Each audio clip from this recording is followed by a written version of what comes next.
Hey guys, tonight we're slipping into a place so rich with silk secrets and scandal that you can almost smell the powdered wigs and spilled wine. We're heading straight into the court of Louis XIV. Yep, that Louis, the Sun King himself. And let's be real, you probably won't survive this. Not because of the guillotines yet, but because of the sheer weight of courtly drama, betrayal and bedchamber diplomacy. Think gold leaf ceilings, 10-course dinners, and behind every curtain someone whispering secrets that could bring down a kingdom. So before you get comfortable, take a moment to like the video and subscribe, but only if you genuinely enjoy what I do here. Go ahead, I'll wait. Okay now, tell me in the comments where you're watching from and what time it is. Are you curled up in a 300-year-old chateau in rural France? Or maybe hiding under the covers in a studio apartment at 2:17 AM? Either way, dim the lights, maybe turn on a fan for that soft background hum, and let's ease into tonight's journey together.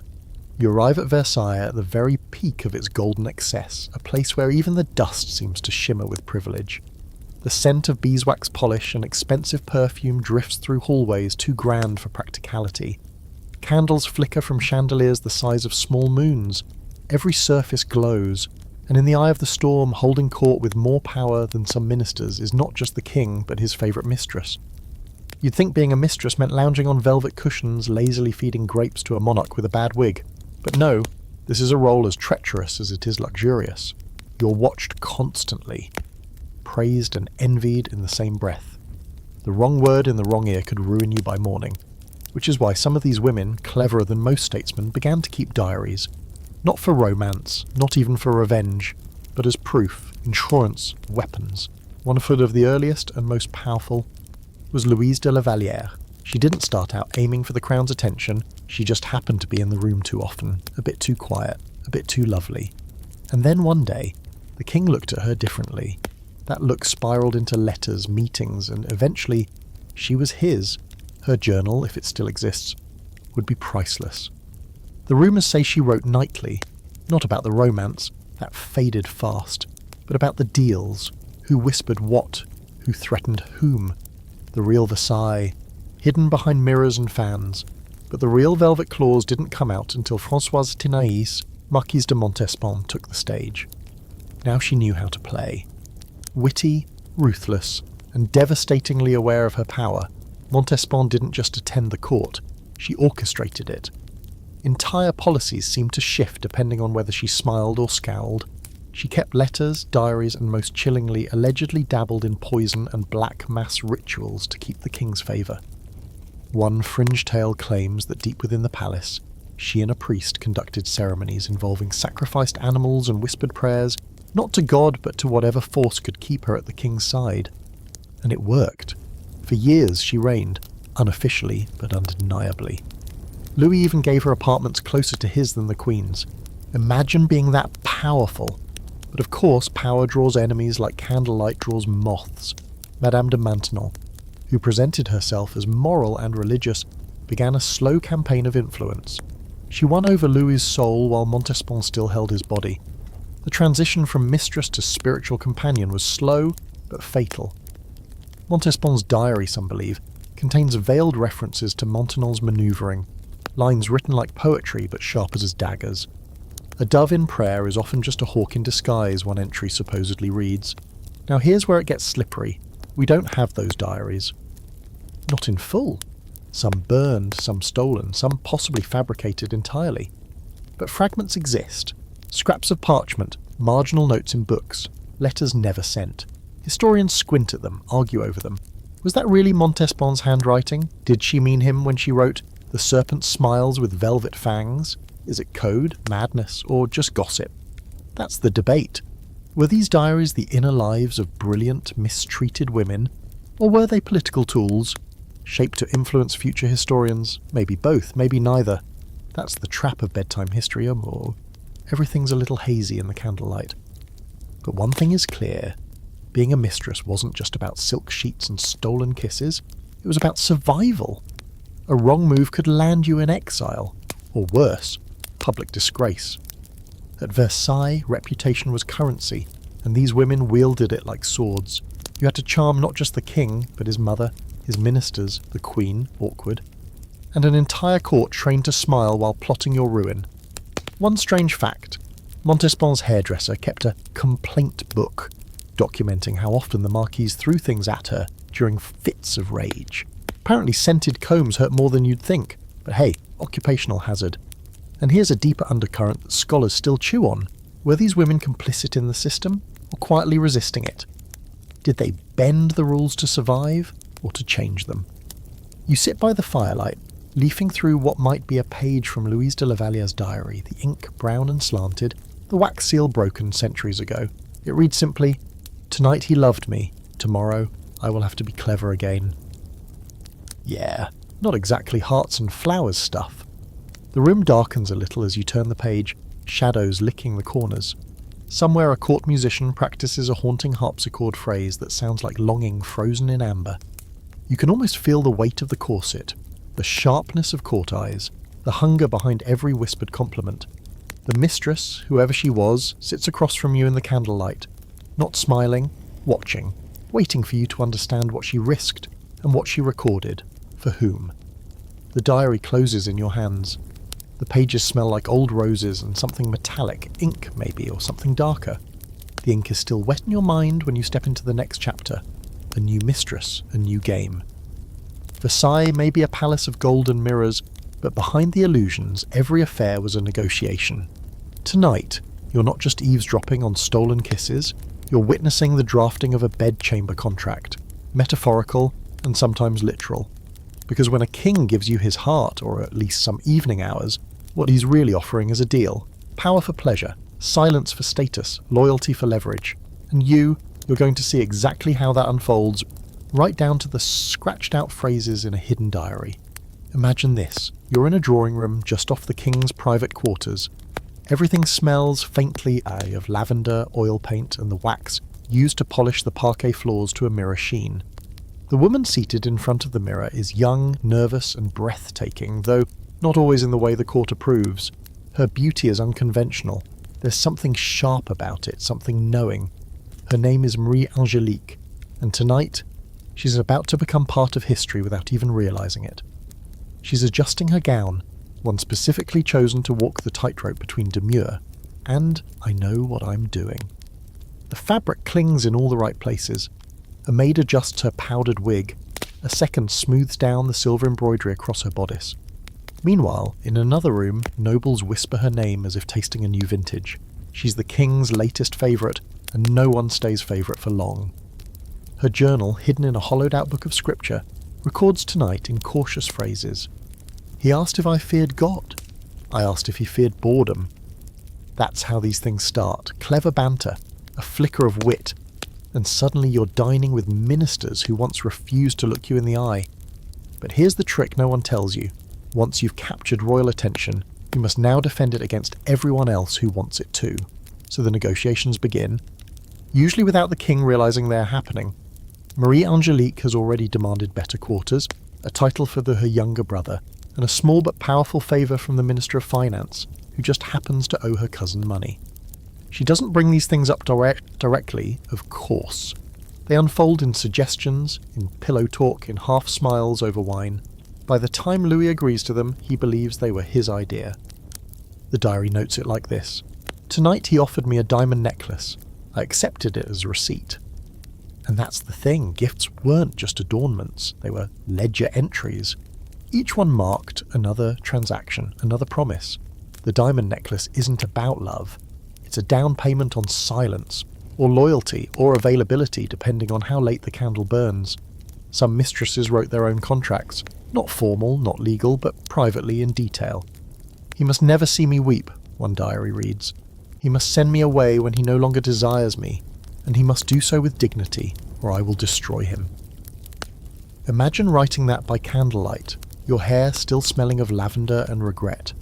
And while the public saw beauty and grace, what they didn't see was the constant mental math.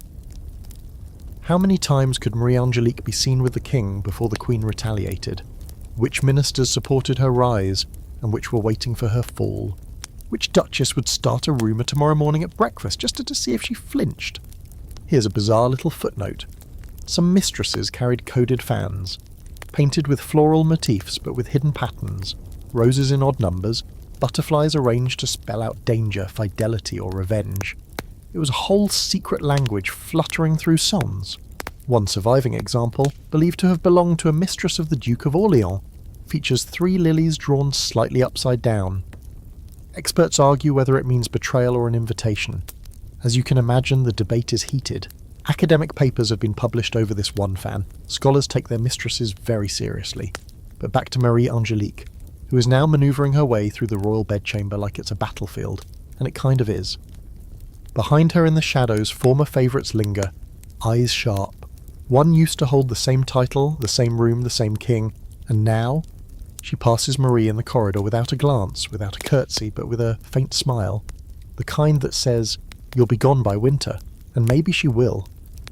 In her journal that night, Marie writes, "There are 30 mirrors in his chambers, and I still can't find my reflection." Which, let's be honest, is way too poetic for someone who just out-negotiated half the nobility. But then again, maybe that's what keeps her grounded. Even power tastes bitter when you know it's borrowed. There's an ongoing debate among historians. Were these women victims of a system designed to use and discard them? Or were they savvy operators, architects of their own empires, just using the limited tools available to them? There's no perfect answer. Sometimes Marie-Angélique reads like a strategist, reshaping her fate with every sigh and every smirk. Other times she sounds exhausted, trapped, reaching for something real in a world built of lies and lacquered furniture. One strange fact, several diaries from this era include recipes, not for food, oh no, but for skin creams, potions, and on rare occasions, spells. To secure his heart, sprinkle rosemary under his pillow. A lock of hair bound in thread, hidden in his boot, ensures his attention remains. Are they serious, desperate, or just having a little fun? No one agrees, but you have to wonder what it felt like to believe, or pretend, that a pinch of herbs might keep you in power. As the chapter ends, Marie-Angélique closes her journal. She kisses the hollow Bible, the irony not lost on her, and slides it back into the bookshelf. Down the hall the king waits, wine already poured. She straightens her gown, squares her shoulders, and walks into the room with the poise of a duchess, the mind of a chess master, and the heart of someone who already knows how this ends, because in Versailles the candles burn bright, but always too fast. And for mistresses like her, every night is a fresh negotiation, a whispered contract that could be torn apart by morning. The parchment creaks as you turn another page, and the scent shifts, less lavender, more smoke, and something almost coppery. The diary you're holding now is different. It's thinner, with edges singed and corners softened by hurried handling. This one doesn't come from the palace suites or velvet-draped drawing rooms. It smells like fear, ink, and something toxic. You can almost see the trembling hand that wrote it. The pen strikes harder, the lines lean forward, like they're trying to escape the page. Welcome to the darker side of court life, the one with locked doors, quiet deaths, and secrets that don't stay buried. You're holding the forgotten account of a woman named Celeste, a mistress who started as a chambermaid and rose too fast, too far. Her rise was practically vertical. One week she was changing bedsheets, the next she was being summoned behind them. They said she had eyes like rain and a voice like velvet, but what they really meant was she was useful. Someone noticed her, someone whispered her name to someone else, and eventually she found herself sitting beside a certain nobleman with a penchant for collecting both rare books and beautiful liabilities. That's how it usually begins. Celeste didn't intend to keep a diary. But after the first servant was found dead in the stables, she started writing everything down and is there every glance. Every time someone knocked on her door and then walked away without saying a word. She didn't write in prose, she wrote in code. A system of dots, dashes, and shorthand only she understood. There are pages where the entire left column is just a repeating shape, a diamond with one point darkened. Possibly a warning, or a name. One of the early entries is chillingly calm. Marie spilled this wine. An hour later, she couldn't breathe. That's all it says, no elaboration. But a footnote scrawled in the margin reads, "Not clumsy, terrified." That's when Celeste realised she wasn't just caught in court intrigue. She was in the middle of something much worse. Rumours of poison had always floated through Versailles like perfume, impossible to contain. You've heard of the infamous affair of the poisons, right? The one where nobles were accused of buying deadly concoctions from fortune-tellers. Slipping arsenic into wine glasses and hiring sorcerers to hex their rivals. Well, Celeste was living it. Not the part with the scandalous headlines, but the quiet prequel, the part where a low-ranking mistress becomes valuable and then expendable overnight. She tried to protect herself the only way she could. Documentation. Her diary became her shield. Every night she wrote by candlelight with a hand that sometimes shook. She listed what she ate, what she wore, who she spoke to. On one page, she scribbles, "Button missing from coat, left in minister's room. He looked too long at my hands." That's the kind of paranoia that either saves your life or confirms everyone thinks you're losing your mind. Here's the thing scholars still debate. Was Celeste recording real threats, or was she unravelling? Some historians say she was just another tragic figure, too fragile for court politics. Others insist she was onto something, that her coded diary, partially decrypted decades later, predicted at least 2 deaths and may have indirectly led to a certain duke's sudden relocation to the countryside. The truth lies somewhere between fear and foresight. One peculiar detail is the ink itself. A forensic analysis in the early 2000s, yes, someone got their hands on these fragile pages, showed that her ink had the trace amounts of copper arsenite, not deadly in small amounts but toxic over time, so the very words she wrote may have been slowly poisoning her. There's something heartbreakingly poetic about that, don't you think? The truth killing the truth-teller one line at a time. But Celeste was clever. Her diary includes names, some real, some veiled in titles like The Laughing Hawk or The Widow Without Grief. One of these figures appears again and again, a courtier known simply as V. There's speculation that V refers to a valet with ties to the underground apothecaries rumoured to deal in poison and enchantments. One fringe theory even claims V wasn't a person at all, but shorthand for venin, the French word for venom. Another passage, dated just 2 days before her disappearance, reads, "He left a bottle by my bed, said it was for sleep. I poured it into the garden, 3 dead birds by morning." And still she stayed, because what else could she do? Where does a mistress go once she's seen too much? Versailles doesn't hand out happy endings, it hands out silence. Her final known entry is smeared and incomplete. It looks like she was writing in a hurry. "If they find this," is all it says, the ink trailing off into a blurred blot. She was never seen again. Official records claim she left court voluntarily, but her name shows up nowhere else. Not in marriage registries, not in exile, not in death notices. It's like she evaporated. And here's the weirdest part. Years later, her diary was found hidden behind the panelling in a disused music room. Alongside it, a dried sprig of belladonna. Whether it was a warning, a calling card, or something more ritualistic, that's still up for debate. Some say the diary is cursed. Others say it's evidence of one of the earliest forms of internal resistance, documentation as defiance. You close the singed journal slowly. The pages are quiet now, but you can still feel her breath in them. Short, quick, measured. Not from love, not from excitement, but from survival. Celeste wasn't playing the court's games. She was dodging bullets you couldn't see, so while the grand tapestries and ballads remember kings and queens, someone like Celeste is nearly lost to time, except for these fragile, haunted pages.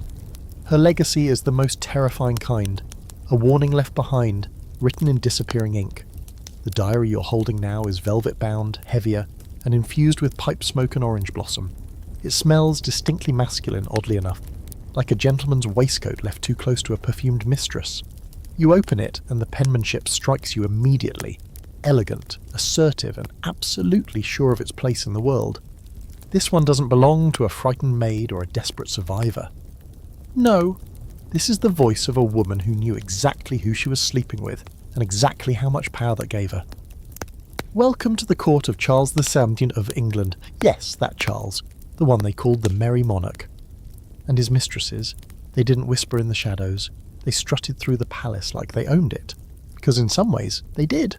You're now in Whitehall Palace, 17th century London. It's colder here than Versailles, smokier, more chaotic. But the energy? Electric. The Restoration Court is a riot of colour, noise and flirtation. Everyone's laughing a little too loudly, wine spills freely, gossip spreads faster than the plague, and at the centre of it all, reclining like a cat with a bowl of cream, is Barbara Palmer, the Countess of Castlemaine. She's the one holding this diary, and she does not care if you know it. In fact, she dares you to read it. Barbara was many things: beautiful, brazen, terrifyingly clever. But subtle? Never. She had the audacity to carry on loud affairs while also being the king's acknowledged favourite, and yes, that's the technical term. She had rooms beside the king's chambers, bore him at least 5 children who were given noble titles, and still found time to ruin the reputations of half the women at court, and she wrote it all down. One of the most striking entries begins with, "I told him not to trust the Spanish envoy, then I kissed it out of him anyway." That's right, Barbara was more than just a mistress. She was a political operator, one whose influence on foreign affairs, war decisions, and appointments was so undeniable that members of Parliament used to mutter her name as if it were a curse. One of them, allegedly, even tried to bribe a perfume maker to make a scent so vile it would drive her from court. Instead, she wore it out of spite, and still got invited to the next banquet. And if you think that's wild, wait till you hear about her most infamous trick. Hiding coded letters in the linings of her corsets.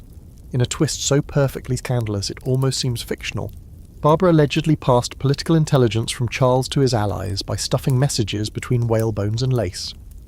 And yes, some of those notes were later intercepted, one of which read, "The Portuguese queen grows tiresome. A new alliance may prove stimulating. Subtle as a cannon blast." There's this quirky footnote in the diary scrawled in the margin next to a detailed account of a late-night conversation with a Dutch ambassador. It reads, "Wore the green silk. He stared too long at my hem. I stepped on his foot." That's the Barbara way. Flirtation used as a weapon. Elegance laced with dominance. The open debate among historians, whether Barbara's influence was real or simply exaggerated by enemies who couldn't stand a woman, especially a Catholic woman, in that kind of power. Some argue her political dealings were more symbolic than substantive. Others claim she orchestrated alliances and appointments that shaped England's naval dominance. The truth, as always, is somewhere between scandal and strategy. But Barbara wasn't the only firecracker in Charles's box of matches. Enter Nell Gwynn, the polar opposite in every way, an orange seller turned actress who somehow became the nation's sweetheart. Her diary is lost, or never existed, depending on who you ask. But fragments attributed to her voice remain, and they carry the scent of stage dust, orange peel, and mischief. One supposed passage, tucked behind a theatre playbill, reads, "He laughed at my joke, so I gave him my heart," or something that sounded like it. Nell wasn't educated like Barbara, but her wit was razor sharp. She famously referred to herself as the Protestant whore to distinguish herself from Charles's Catholic mistresses. And when her coach was once mistaken for the Queen's, an angry crowd surrounded her. She leaned out and yelled, "Good people, I am the Protestant whore!" The crowd cheered. That's charisma. In fact, Nell was beloved by the people in a way most royal mistresses never were. She wasn't from nobility, she wasn't polished, but she was real, and she used that to her advantage. Some say she petitioned the king not just for personal gain, but for others, artists, actors, struggling tradesmen. A fringe theory even claims she used her influence to get a rival mistress exiled by planting fake correspondence implicating her in a treason plot. The evidence? Spotty. Delicious? Absolutely. Back in Barbara's diary, another line catches your eye. This one is more cryptic. "He promised me Dover, but gave me nothing but the wind." Historians think this might refer to the secret Treaty of Dover between Charles and Louis XIV, a deal involving financial subsidies in exchange for England's very quiet Catholic sympathies. Some believe Barbara helped broker it. Others argue she merely overheard it and spun it into leverage. Either way, she wasn't on the sidelines. She was the negotiation. A lesser-known, wonderfully bizarre fact: Barbara's pet spaniel once caused a minor international incident by biting the leg of a French ambassador's wife. The ambassador demanded an apology. Barbara reportedly told the dog, "Apologise if you must, but do not wag your tail while doing it." The dog, presumably, did not. What makes this era so strange and oddly modern is how visible these women were. They weren't hidden away in towers or behind veils. They were paraded, painted, mocked in pamphlets, and idolised in satire. And still they wrote, plotted, manoeuvred. They played the only game available to them, and played it better than most men. As you close Barbara's diary, you can almost hear her laugh. Not cruel, just knowing. A little tired, a little dangerous. Somewhere in the ink and corsetry and cigars, she left behind not just her legacy, but a question she probably never stopped asking. What does a woman do when her influence outruns her respectability? This time the diary is stitched into the lining of a cloak. You find it folded into a false seam, the leather cover rough, scarred by sea air, and frayed at the corners. Its pages are thin, uneven, made from whatever could be spared, and it smells faintly of salt, pine resin, and crushed tulips. A strange mix, but that's fitting, because this diary doesn't come from Versailles or Whitehall. Tonight you're travelling north, to the windswept Protestant courts of the Dutch Republic, where warships rule the seas and royal alliances are forged not with roses or wine, but strategy, religion, and occasionally the precise placement of a mistress. This is the story of the woman history almost forgot, but who helped tilt the power of Europe with nothing but her intelligence, charm, and perfectly timed silence. You're looking at a woman known only in some records as A.M., believed to be Anna Margaretha, a merchant's daughter from The Hague. She was well educated for her time, fluent in French, Latin, and financial ledgers, which says a lot. And most importantly, she was rumoured to have been romantically involved with William of Orange before he became William III of England. Yes, that William. The one who'd eventually marry Mary II and take the English throne in the Glorious Revolution. But before the marriage, before the wars, and long before England even knew what was coming, there was Anna. Her diary begins in 1671. With a line so precise it might have been rehearsed. He asked me if I understood politics. I asked him if he understood women. The entries are sparse at first, but as tensions between the Dutch Republic and England begin to rise, they become more urgent, more layered. Anna isn't interested in writing about love or lace. She writes about troop movements, secret meetings, ships seen docked at unusual times, letters delivered after dark. There's a particular passage dated June 14th, 1872, a year that would later be called the disaster year in Dutch history, when the Republic was attacked on all sides. She writes, "He will not listen, he thinks the sea will protect him. I reminded him that water does not choose sides." That's the moment you realise she's not just a lover. She's an advisor, unofficial of course, invisible even, but deeply embedded, and she's keeping records, not for herself, but for someone else, possibly future leverage, possibly posterity, or possibly for protection. Here's where it gets weird. One passage, scrawled hastily and pressed between two glued pages, names 3 high-ranking Dutch naval officers as being in secret communication with English agents. No one believed her at the time, but decades later, recovered correspondence from the National Archives confirmed that at least one of those names was accurate. Conspiracy or coincidence? Depends which scholar you ask. And then there's the heart of the mystery. What exactly was Anna's role in William's rise? Some claim she acted as a courier between William and pro-Protestant sympathisers in England. Others believe she was instrumental in helping William shape his perception abroad, not as a Dutch warlord, but as a potential king.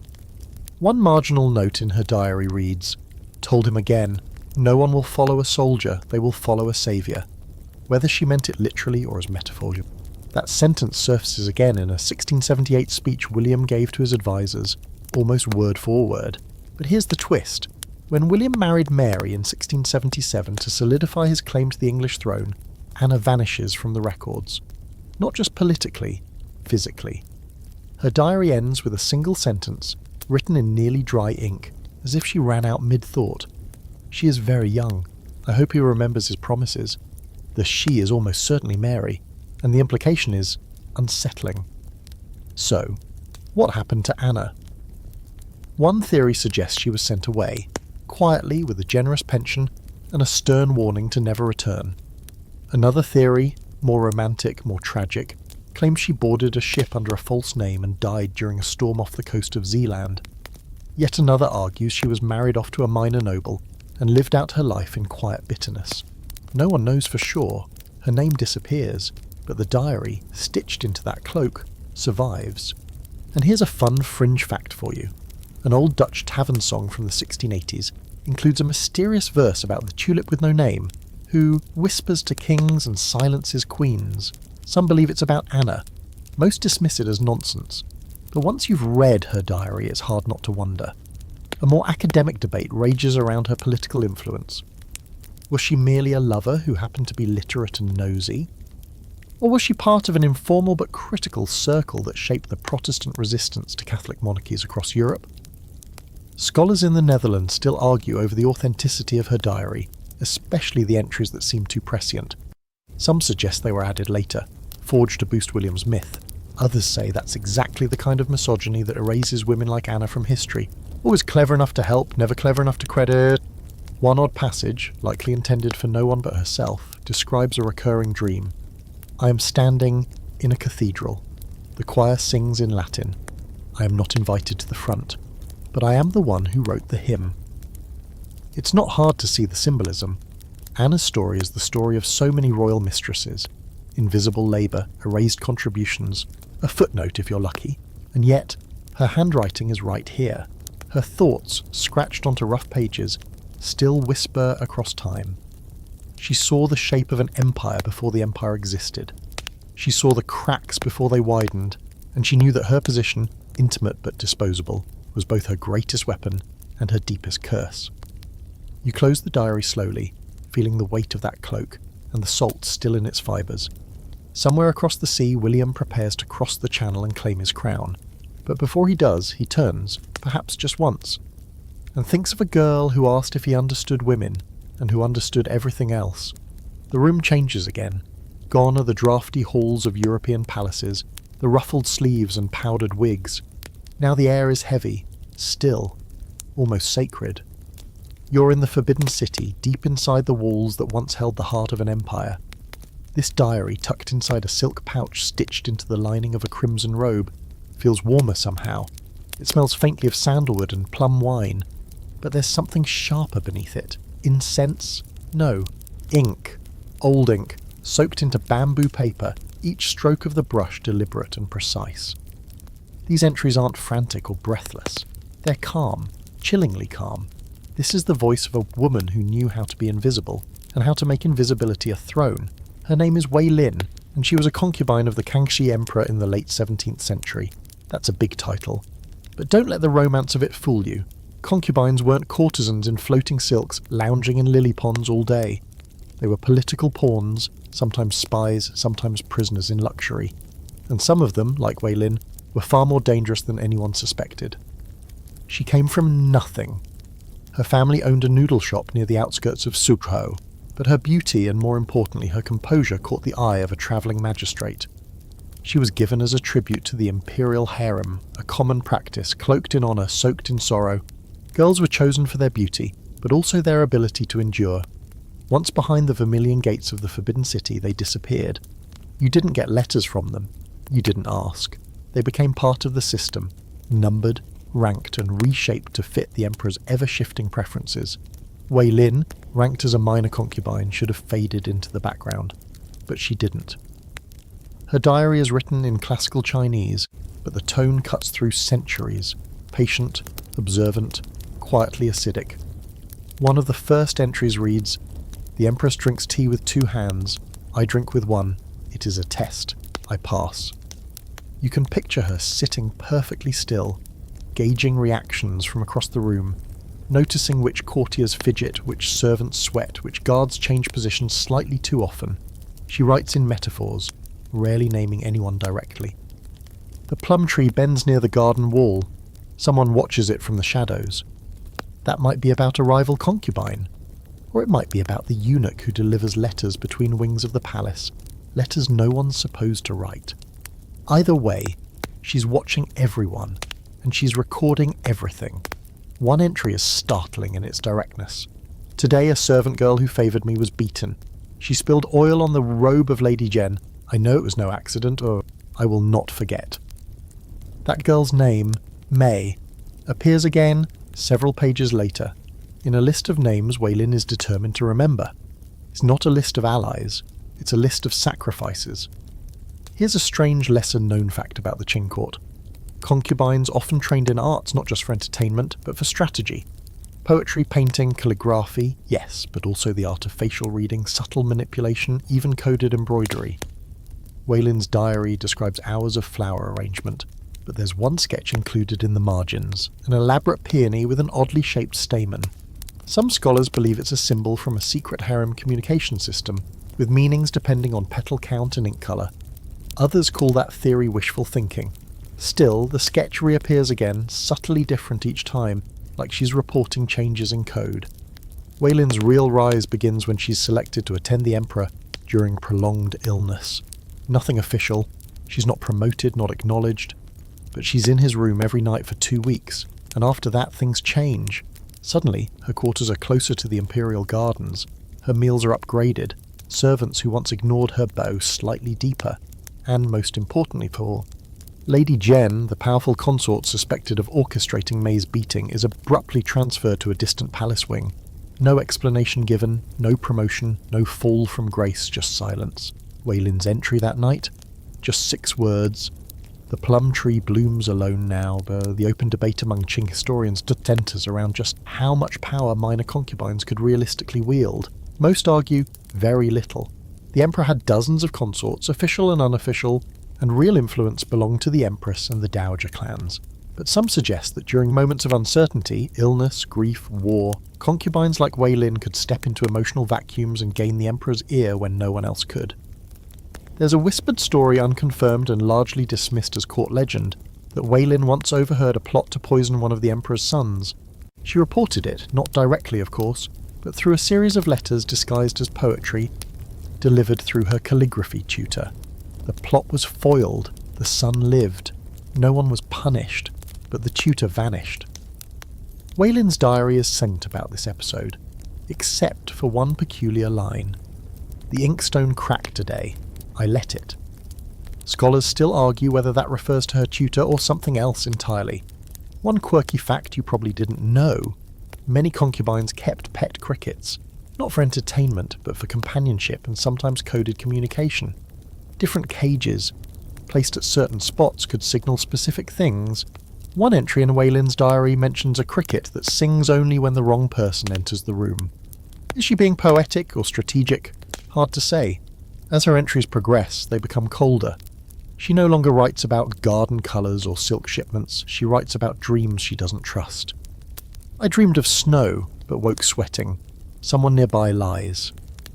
She describes fewer people, but gives more detail about objects.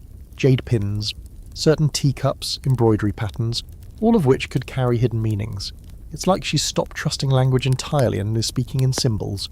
Her final entry is dated the same week the Emperor departs for a military campaign. She has not chosen to accompany him. She knows what that means. The entry is only a poem, translated loosely as, "The crane flies low, no call, no wing beat.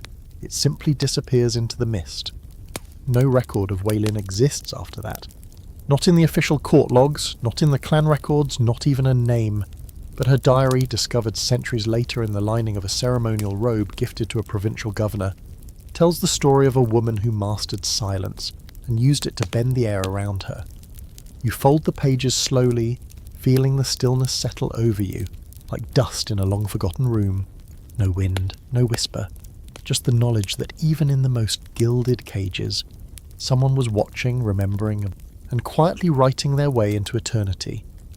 This diary feels heavier than the others, not because of its size, but because of the sheer gravity of what it represents. You find it tucked inside a false panel of an old travel trunk, the kind reinforced with iron and dusted in ash. The leather is cracked, the pages slightly singed. You smell smoke, gunpowder, and the lingering scent of bergamot. This one belonged to a mistress who didn't just witness a revolution. She tried to outmaneuver one.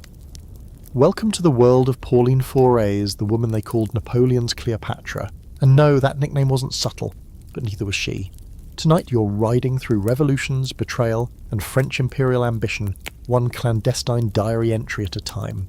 It begins in Egypt, oddly enough. The year is 1798. Napoleon is young, ambitious, and wildly convinced of his own greatness.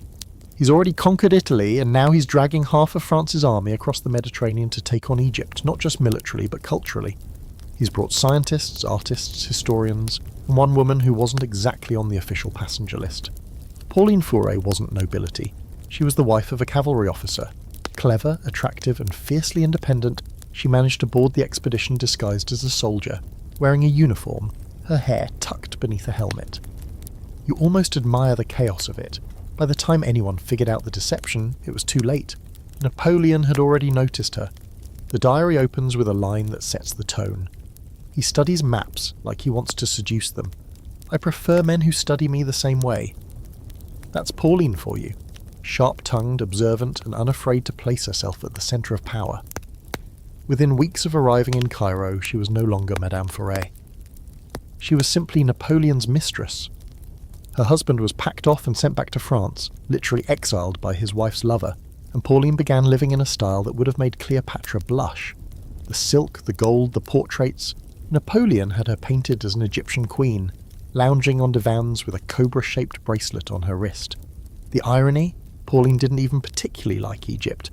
Her diary is filled with commentary about the heat, the flies, and the absurdity of bringing French military etiquette into a desert. The general calls it a campaign, she writes. I call it a very expensive camping trip with artillery. But beneath the wit, there's something else, a thread of caution, even fear. Pauline wasn't just a mistress at this point. She was being watched.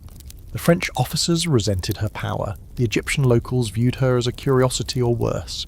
And Napoleon? He was growing distracted. With war, with politics, with reportedly other women. There's one particularly chilling entry after a failed skirmish along the Nile. She writes, "He did not return to me that night. He sent a servant with fruit and news of the dead. He did not mention the man I once called husband." That's the moment you realise how disposable even a favoured mistress could become in the tide of war. Yet Pauline doesn't crumble. She adapts. She writes about her growing influence in camp, how she trades favours with generals' wives back in France. Even how she begins to collect her own secrets, letters, names, movements. She becomes, in her words, a curator of whispers. It's a beautiful phrase and a dangerous one. Historians have long argued about the extent of Pauline's political role. Did she truly influence Napoleon's decisions during the Egyptian campaign? Or was she merely a comforting distraction? Some fringe researchers believe she passed information to a faction within the Directory, the ruling government in France at the time, hoping to secure her place back home if Napoleon's Egyptian dream failed. A few even suggest she may have helped leak Napoleon's private correspondence, revealing his growing obsession with power and setting in motion political rivalries that would haunt him for years. No one agrees, of course. The diaries, what's left of them, are fragmented. Burnt pages. Water-stained ink. But certain patterns emerge. She names generals before they defect. She mentions troop shortages days before official reports. She predicts, almost eerily, the moment Napoleon abandons Egypt to return to France without telling his army. That entry is brief, furious. He is gone, left in the night like a coward, took his ambition and none of his responsibilities. You can practically hear the sand grinding between her teeth. And yet, even then, she survives. Pauline doesn't die in the desert. She makes her way back to France, unescorted, unprotected, and reinvents herself again. She becomes a fashion icon, a novelist, and yes, she continues to write. Her post-Egypt diary is more measured, more calculated. She reflects on her time with Napoleon not with nostalgia, but with surgical clarity. One particularly savage passage: he wanted an empire, but he could not master his own wife. What chance did he have with the world? That's the kind of line that makes historians foam at the mouth. Some say she's referring to Josephine, Napoleon's famously complicated wife. Others think it's a jab at Napoleon's inability to keep any woman for long, not even the ones who wore crowns. Here's a quirky footnote. Pauline reportedly kept a small vial of Egyptian sand with her at all times. Not as a memento of love, but as a reminder. "So I never forget what it cost to love an emperor," she supposedly said. That sand was found in her effects after her death, tucked beside a faded ribbon and a dried pomegranate flower. Maybe romantic, maybe defiant, possibly both. As for her legacy, it's still debated. Some paint her as an opportunist, a woman who clung to power through seduction. Others argue she was one of the few who saw the cracks in Napoleon's vision early on and had the guts to write them down. What's undeniable is that her words, raw and scorched by desert heat, offer a version of empire no textbook ever taught you. You close the diary slowly, the scent of gunpowder still clinging to your fingers. Somewhere in the distance you hear the march of drums, not victory drums, but the steady beat of retreat. Pauline stands at the edge of the Nile in your mind, watching a ship sail off without her, knowing she has already begun writing her next chapter. Alone, yes, but never forgotten. This next diary is a trickster.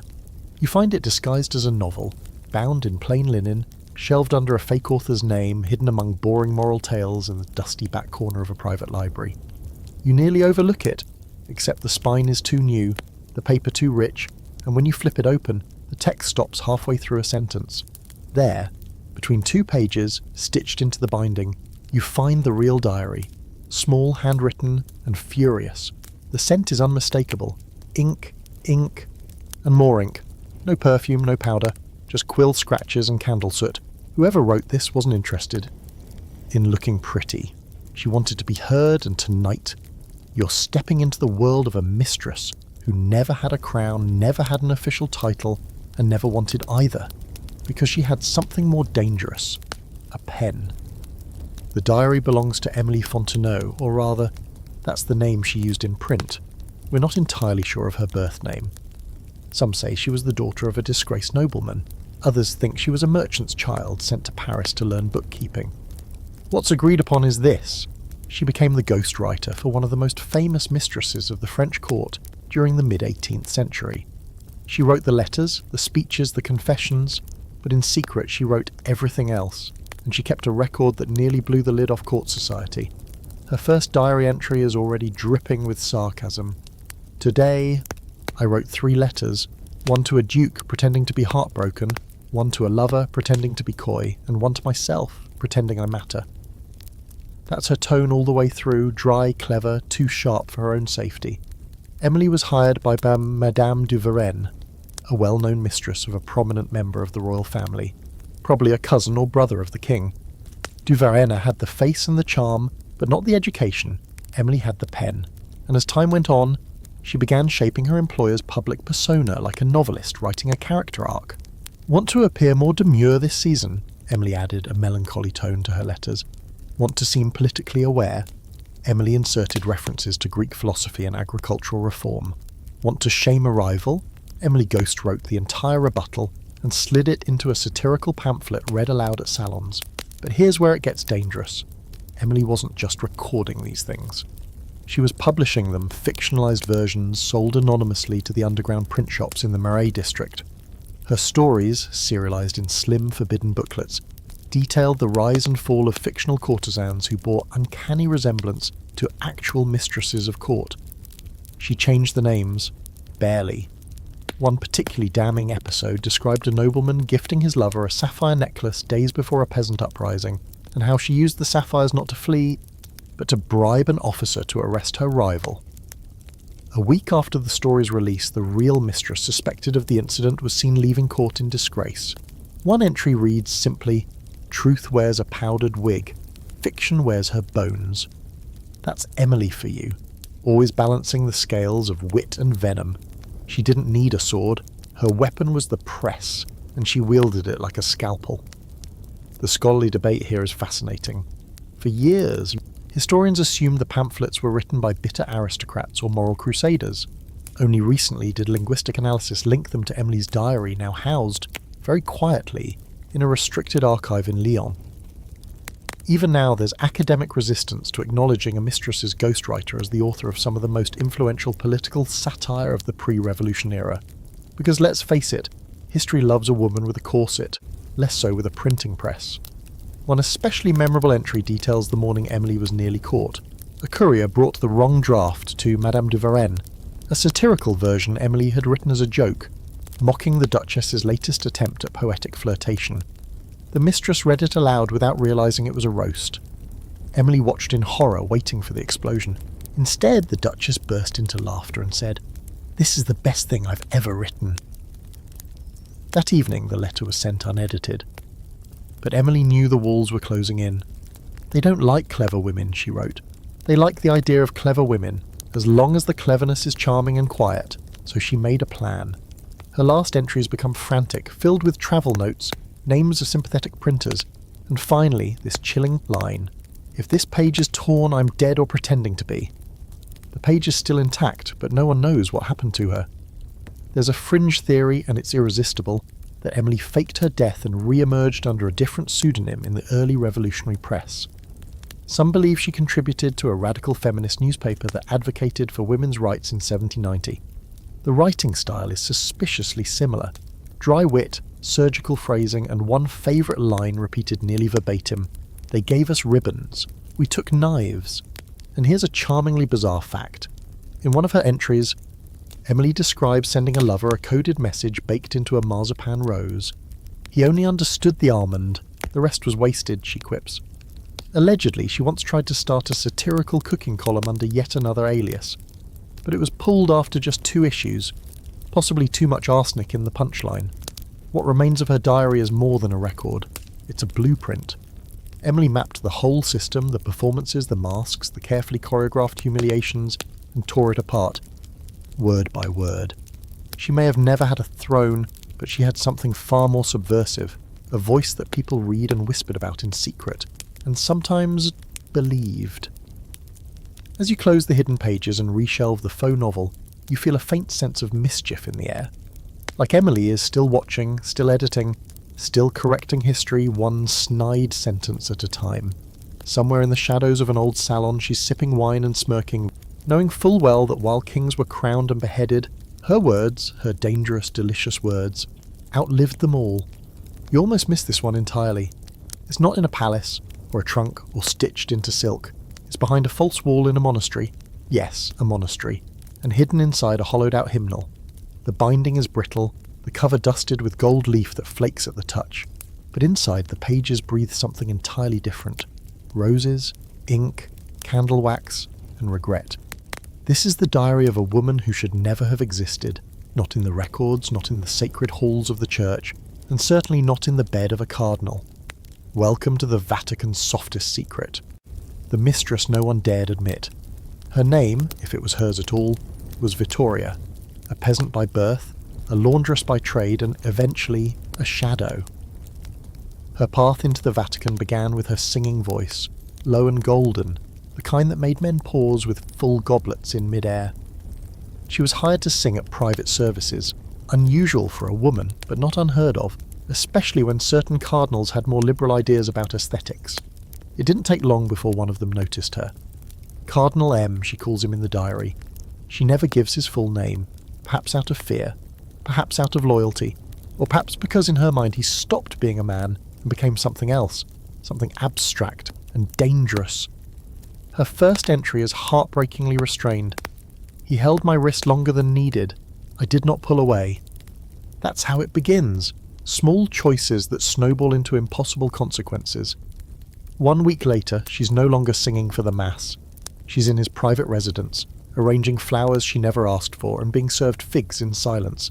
And he, the man of God, is watching her with the eyes of someone who long ago stopped confessing. Their relationship, if that word even fits, lasted for nearly 4 years. It's all there in the diary, every intimate glance, every veiled threat, every gift that felt more like a chain. He gave me pearls, she writes. I swallowed 2 of them just to prove I could. Vittoria wasn't naive. She knew what she was to him. She even writes it explicitly. A secret can be holy. A mistress never is. And yet, it's not just about him. This diary is as much a theological crisis as it is a confession. She questions everything: God, purity, power. One page is filled entirely with rhetorical questions. Can a kiss be a prayer? Can a man serve Christ with wine on his lips and my name in his mouth? You can feel her unravelling, or perhaps awakening. She's trying to define herself in a system built entirely to erase her. There's a fierce debate among historians over whether this diary is genuine. Some argue it's a later forgery, penned by a 19th century novelist looking to scandalise the church. Others point to the handwriting, the idioms, the way she references actual Vatican rituals and architecture that would have been nearly impossible to fake without first-hand experience. One cryptic line reads, "The fresco above his bed holds 12 stars. One has faded since the fire." The room she's describing was recently restored, and yes, 1 star had been painted over after fire damage, just as she said. But the real tension in the diary isn't just the affair, it's the slow shift of power. In the beginning, Vittoria is passive, grateful, ashamed. But as the years pass, her tone changes. She starts referring to herself in the third person. The girl sings. The cardinal forgets his vows. She watches him kneel later, but not for God. It's chilling, not because it's erotic, there's very little of that, but because it's so precise, so cold. She's documenting her own deconstruction, and then she starts writing about other men, not lovers, observers, guards, a bishop who visits more often than he should, a whisper from a nun in the garden. It becomes clear that Vittoria isn't just a mistress anymore, she's a liability, and she knows it. There are more eyes on me than candles in the chapel, she writes. I have no veil, but I am cloaked in suspicion. The most cryptic entries begin in the last third of the diary. She references the man in red, likely another cardinal who begins appearing in her dreams and her waking thoughts. He speaks only in riddles, she writes. He asks where I have hidden the lamb. I do not tell him it was never mine. It sounds mad, but read between the lines and you start to see it. Someone was interrogating her, not with whips, but with pressure, isolation, denial, a kind of slow spiritual suffocation.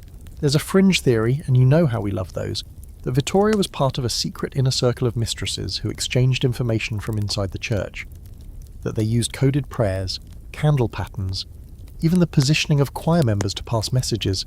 It sounds like fantasy, until you realise that multiple letters from the same period reference disruptions during masses in which female singers were present. That's right, someone was paying attention, and someone wanted them gone. One bizarre detail, possibly symbolic, possibly real, is her repeated mention of a black rosary. Not dark wood, not stained beads, black. She claims Cardinal M gave it to her, and that it whispers when held during evening prayers. Is it a metaphor? Is she slipping into delusion? Or is it a real object? Something meant to intimidate, or perhaps empower her in some arcane way? No one knows. The rosary was never found. The final entries are fragmented, disjointed. Some are crossed out entirely, as if she changed her mind mid-confession. But one remains untouched, pressed tightly between two pages. He will ascend, I will vanish, that is the order. That is the liturgy, but I have written. And the ink, unlike the flesh, does not kneel. She was gone within days, no records, no mention in Vatican logs. But her hymnal, smuggled out by a fleeing Jesuit during a time of political unrest, surfaced in a private collection over a century later. It was dismissed, then studied, then suppressed again. You close the hymnal slowly, the pages humming with everything left unsaid. The Vatican bells toll faintly in your memory, not for prayer, but for chants, and somewhere beneath marble floors and stained glass, the echo of a voice they tried to bury still lingers, not as a saint, not as a sinner, but as something more dangerous than both, a witness. This diary isn't bound in leather or hidden behind walls, it's a relic disguised as a game, and you find it inside a small bejewelled music box tucked beneath a false-bottom drawer in an 18th century dressing table. The box plays a haunting melody when opened, something that sounds suspiciously like a lullaby and a warning at the same time. And folded within its velvet lining is a series of delicate parchment sheets, each page covered in mirror script, written right to left, the ink so faint you have to tilt the paper to read it. You're holding the secret diary of a woman who couldn't say anything aloud, so she wrote it backward. Welcome to the court of Louis XV, and the tangled web of secrets known only to those fluent in the Bourbon cipher. Her name was Amélie de Rochefort, a lady-in-waiting turned mistress turned something else entirely. She wasn't supposed to be significant. Born to a middling noble family, she was sent to court to smile, curtsy, and stay invisible. But invisibility, as we've already seen, can be a deadly advantage. Amélie learned early that the loud ones were remembered and removed. The quiet ones lasted, the smart ones listened, and the truly dangerous ones, they wrote. Her first entry is almost apologetic. They told me to pray, so I write instead. My faith lies in ink, not salvation. From the start, she positions herself outside the rules. Not a rebel exactly, more like a scholar who never consented to the syllabus. The diary begins in 1704, just after the death of one of Louis XV's previous mistresses, when the court was simmering with speculation about who would replace her. Amélie, young and exquisitely forgettable, was not on anyone's list, which is why no one noticed when the king started walking in the garden more often, and always near her wing. At first, she pretended not to notice, but her diary noticed everything. She recorded the timing of his visits, the angle of the sun during their brief conversations, and even the colour of the Queen's dress on the days the king smiled less. She wasn't writing for a romance.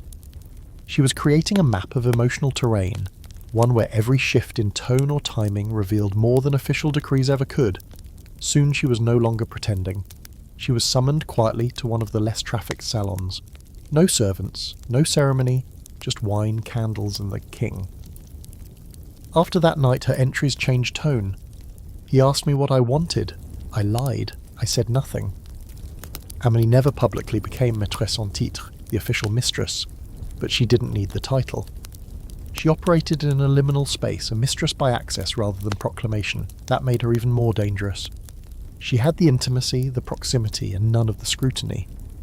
While Madame de Pompadour and others were waging a very public chess game for influence, Amélie was quietly writing down every whispered conversation she overheard between the king and his ministers during their pillow talks. What makes her diary so extraordinary and utterly terrifying is its use of the mirror script. Historians still don't agree on whether she developed the cipher herself or borrowed it from earlier occult manuscripts. The pages aren't just written backward, they also use subtle spelling deviations, archaic idioms, and seemingly decorative flourishes that double as keys to cross-reference phrases. It reads like a spellbook and a memoir had a baby during a thunderstorm. One decoded passage describes an early conversation in which Louis XV confides his desire to intervene in the Austrian succession, a political bombshell for France.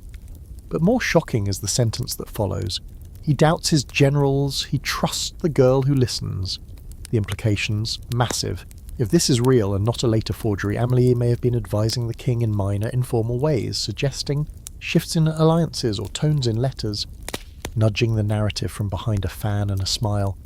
But of course, not everyone appreciated a mistress who could read Latin, navigate court law, and quote Tacitus over tea.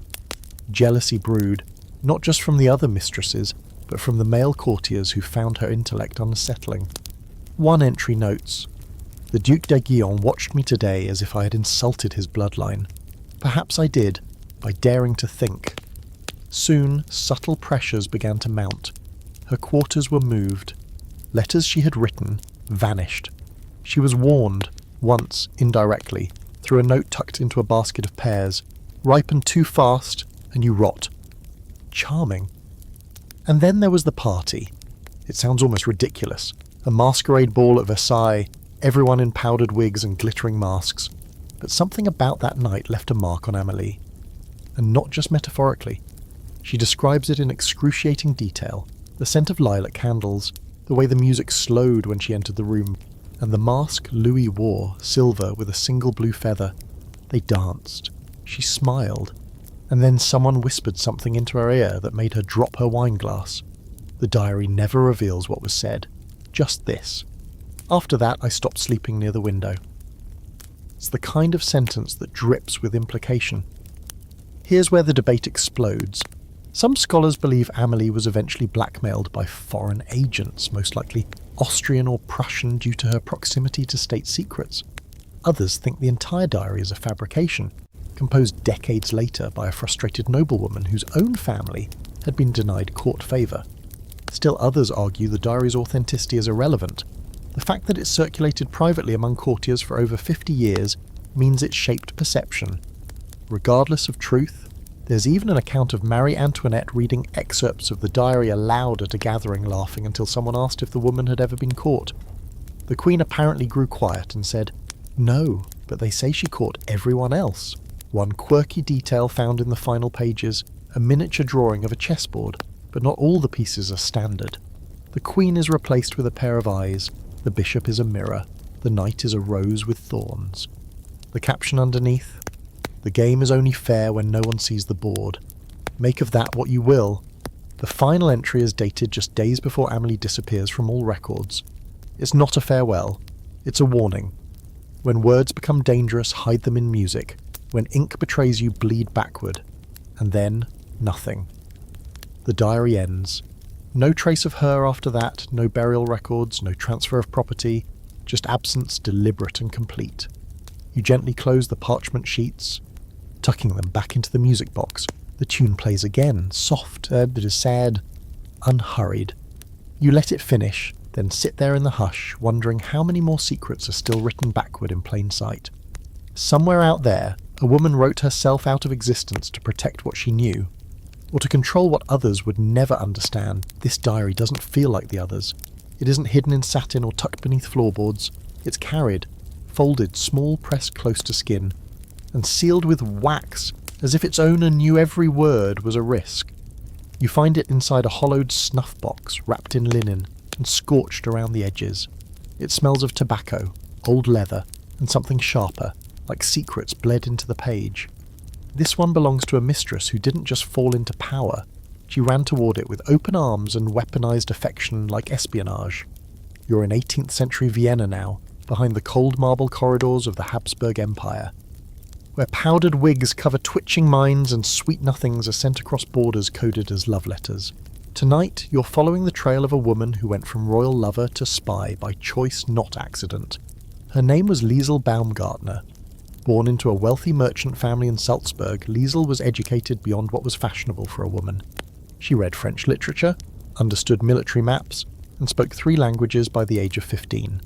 Pretty enough to be noticed, but clever enough to know that pretty could be leveraged. At 17, she was married off to a minor diplomat, older, boring but useful. 2 years later, she was attending court balls in Vienna, where she first caught the eye of Archduke Karl Ludwig. His attention was instant. Her reaction? She saw opportunity. The diary begins not with gushing or sighs, but calculation. His left boot squeaks. He favours his right side. He is careful with names, but forgets faces. That's how she catalogued him. Not as a man, but as a pattern to be understood. Their affair began discreetly, notes left in books, meetings scheduled under the pretense of discussing charitable causes. She played her part flawlessly, modest, grateful, ever a little aloof, but by the 6th entry her tone shifts. He gives me flowers, I give him information. Turns out Liesel wasn't just keeping a diary for sentiment. She was recording troop movements, trade disputes, political appointments, and not for herself. Rumours suggest she was in quiet contact with Prussian agents, sending coded messages sewn into the lining of her bodices. That's not confirmed, of course, there's no signed confession. But several intercepted letters found decades later bear a strong resemblance to the handwriting in this diary. Scholars are still arguing about it. What's certain is that Liesel quickly moved beyond pillow talk. She earned the trust of the Archduke's inner circle. She was often the only outsider present during informal war briefings, under the guise of keeping Karl relaxed during stressful times. She took notes in her head, sometimes in invisible ink. One of the diary's more unnerving entries reads, "The ink only appears with lemon juice. The truth stings, then sweetens." You begin to see the pattern. She fed just enough correct information to be valuable, but never so much that she became dispensable. She created a web of loyalty, not just from Karl, but from his advisors, mistresses, servants. Everyone liked Liesel, everyone trusted her, which was her most dangerous quality. She was, in her own words, the silence between violin notes, the part no one listens to, but which holds the whole melody together. Of course, Vienna was a boiling pot of tension during this time. The War of Austrian Succession had left nerves frayed. Spies were everywhere. Everyone suspected everyone else. And then came the incident that almost ruined her. At a masquerade ball, a court jester, drunk and ill-advised, performed a satire poking fun at the Archduke's shadow, describing a mysterious woman with red lips sharper than a sabre, who whispers names while unbuttoning coats. It got laughs, nervous ones, but the meaning wasn't lost. Liesel writes, "The masks slipped before midnight. I will never attend another ball."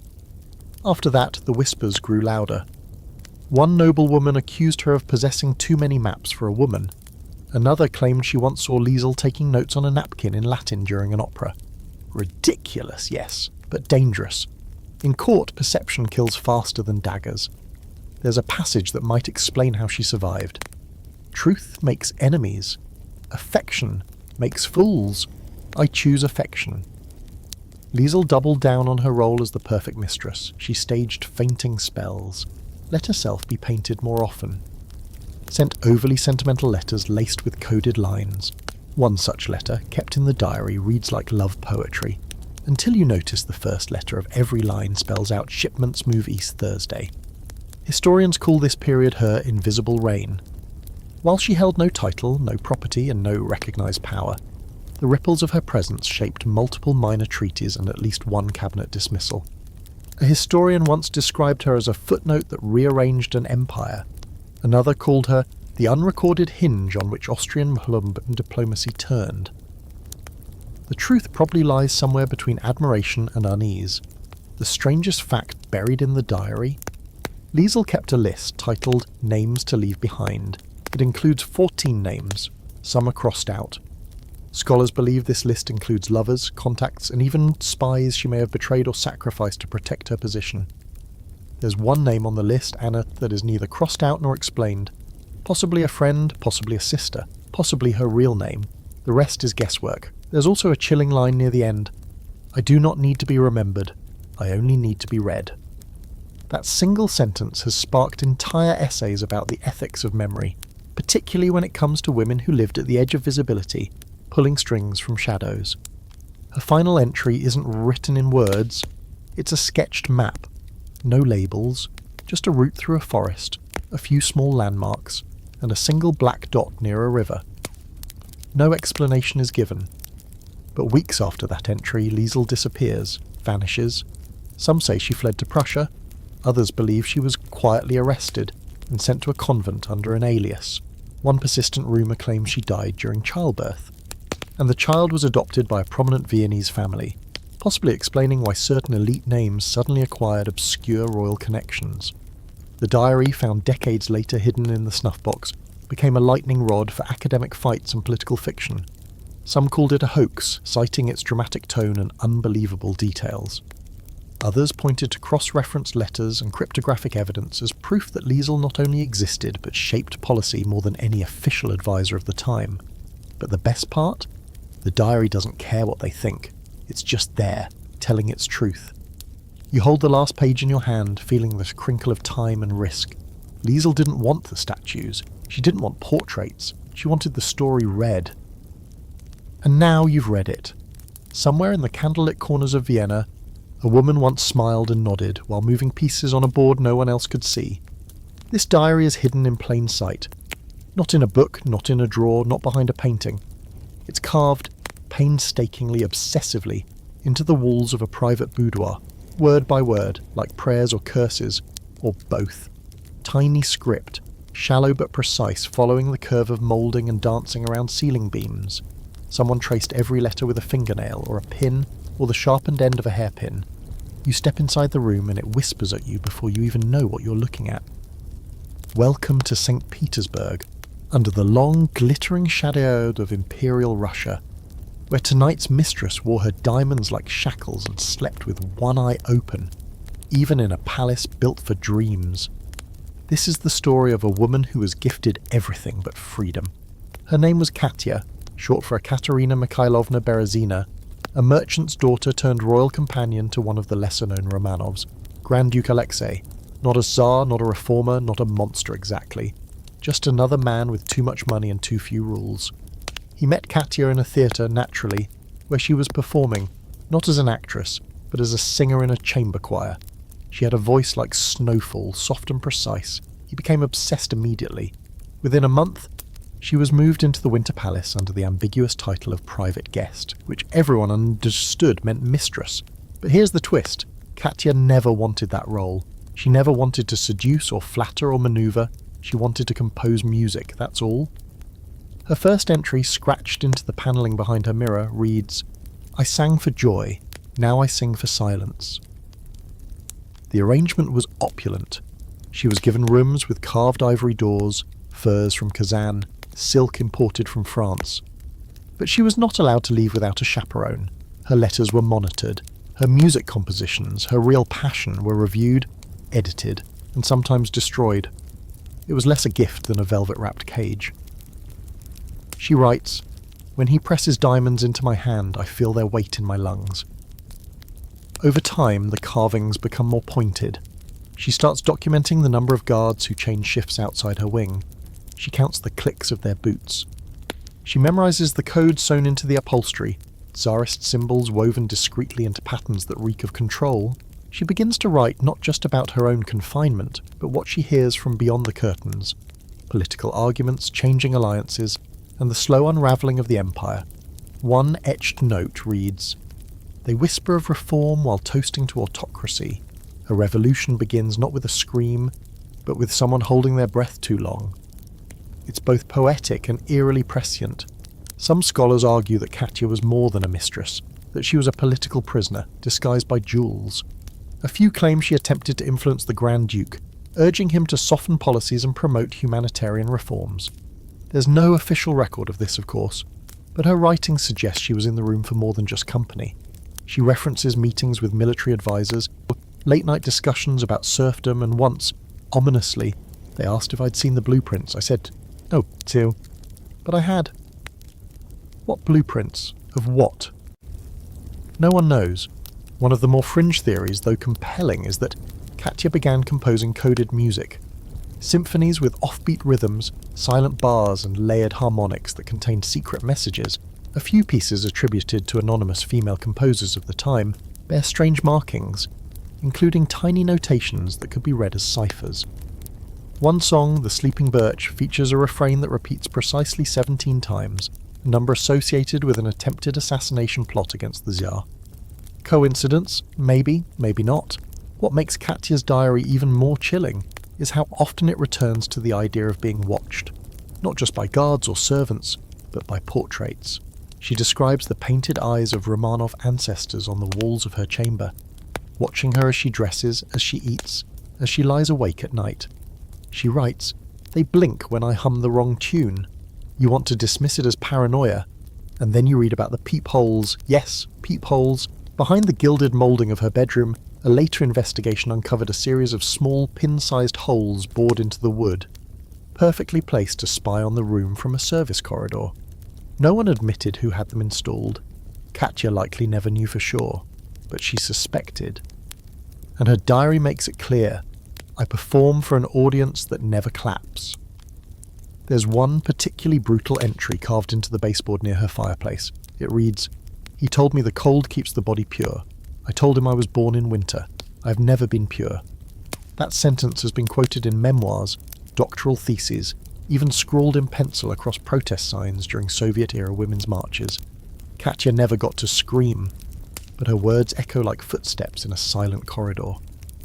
Her final entry, or at least the last one we've found, is hidden beneath a loose floorboard. It was carved into the wood with a blade, not etched, gouged. Letters deep and jagged, harder to ignore.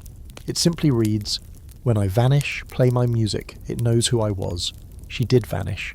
Official records say she fell ill and died in her sleep. No autopsy was performed. Her body was never shown publicly.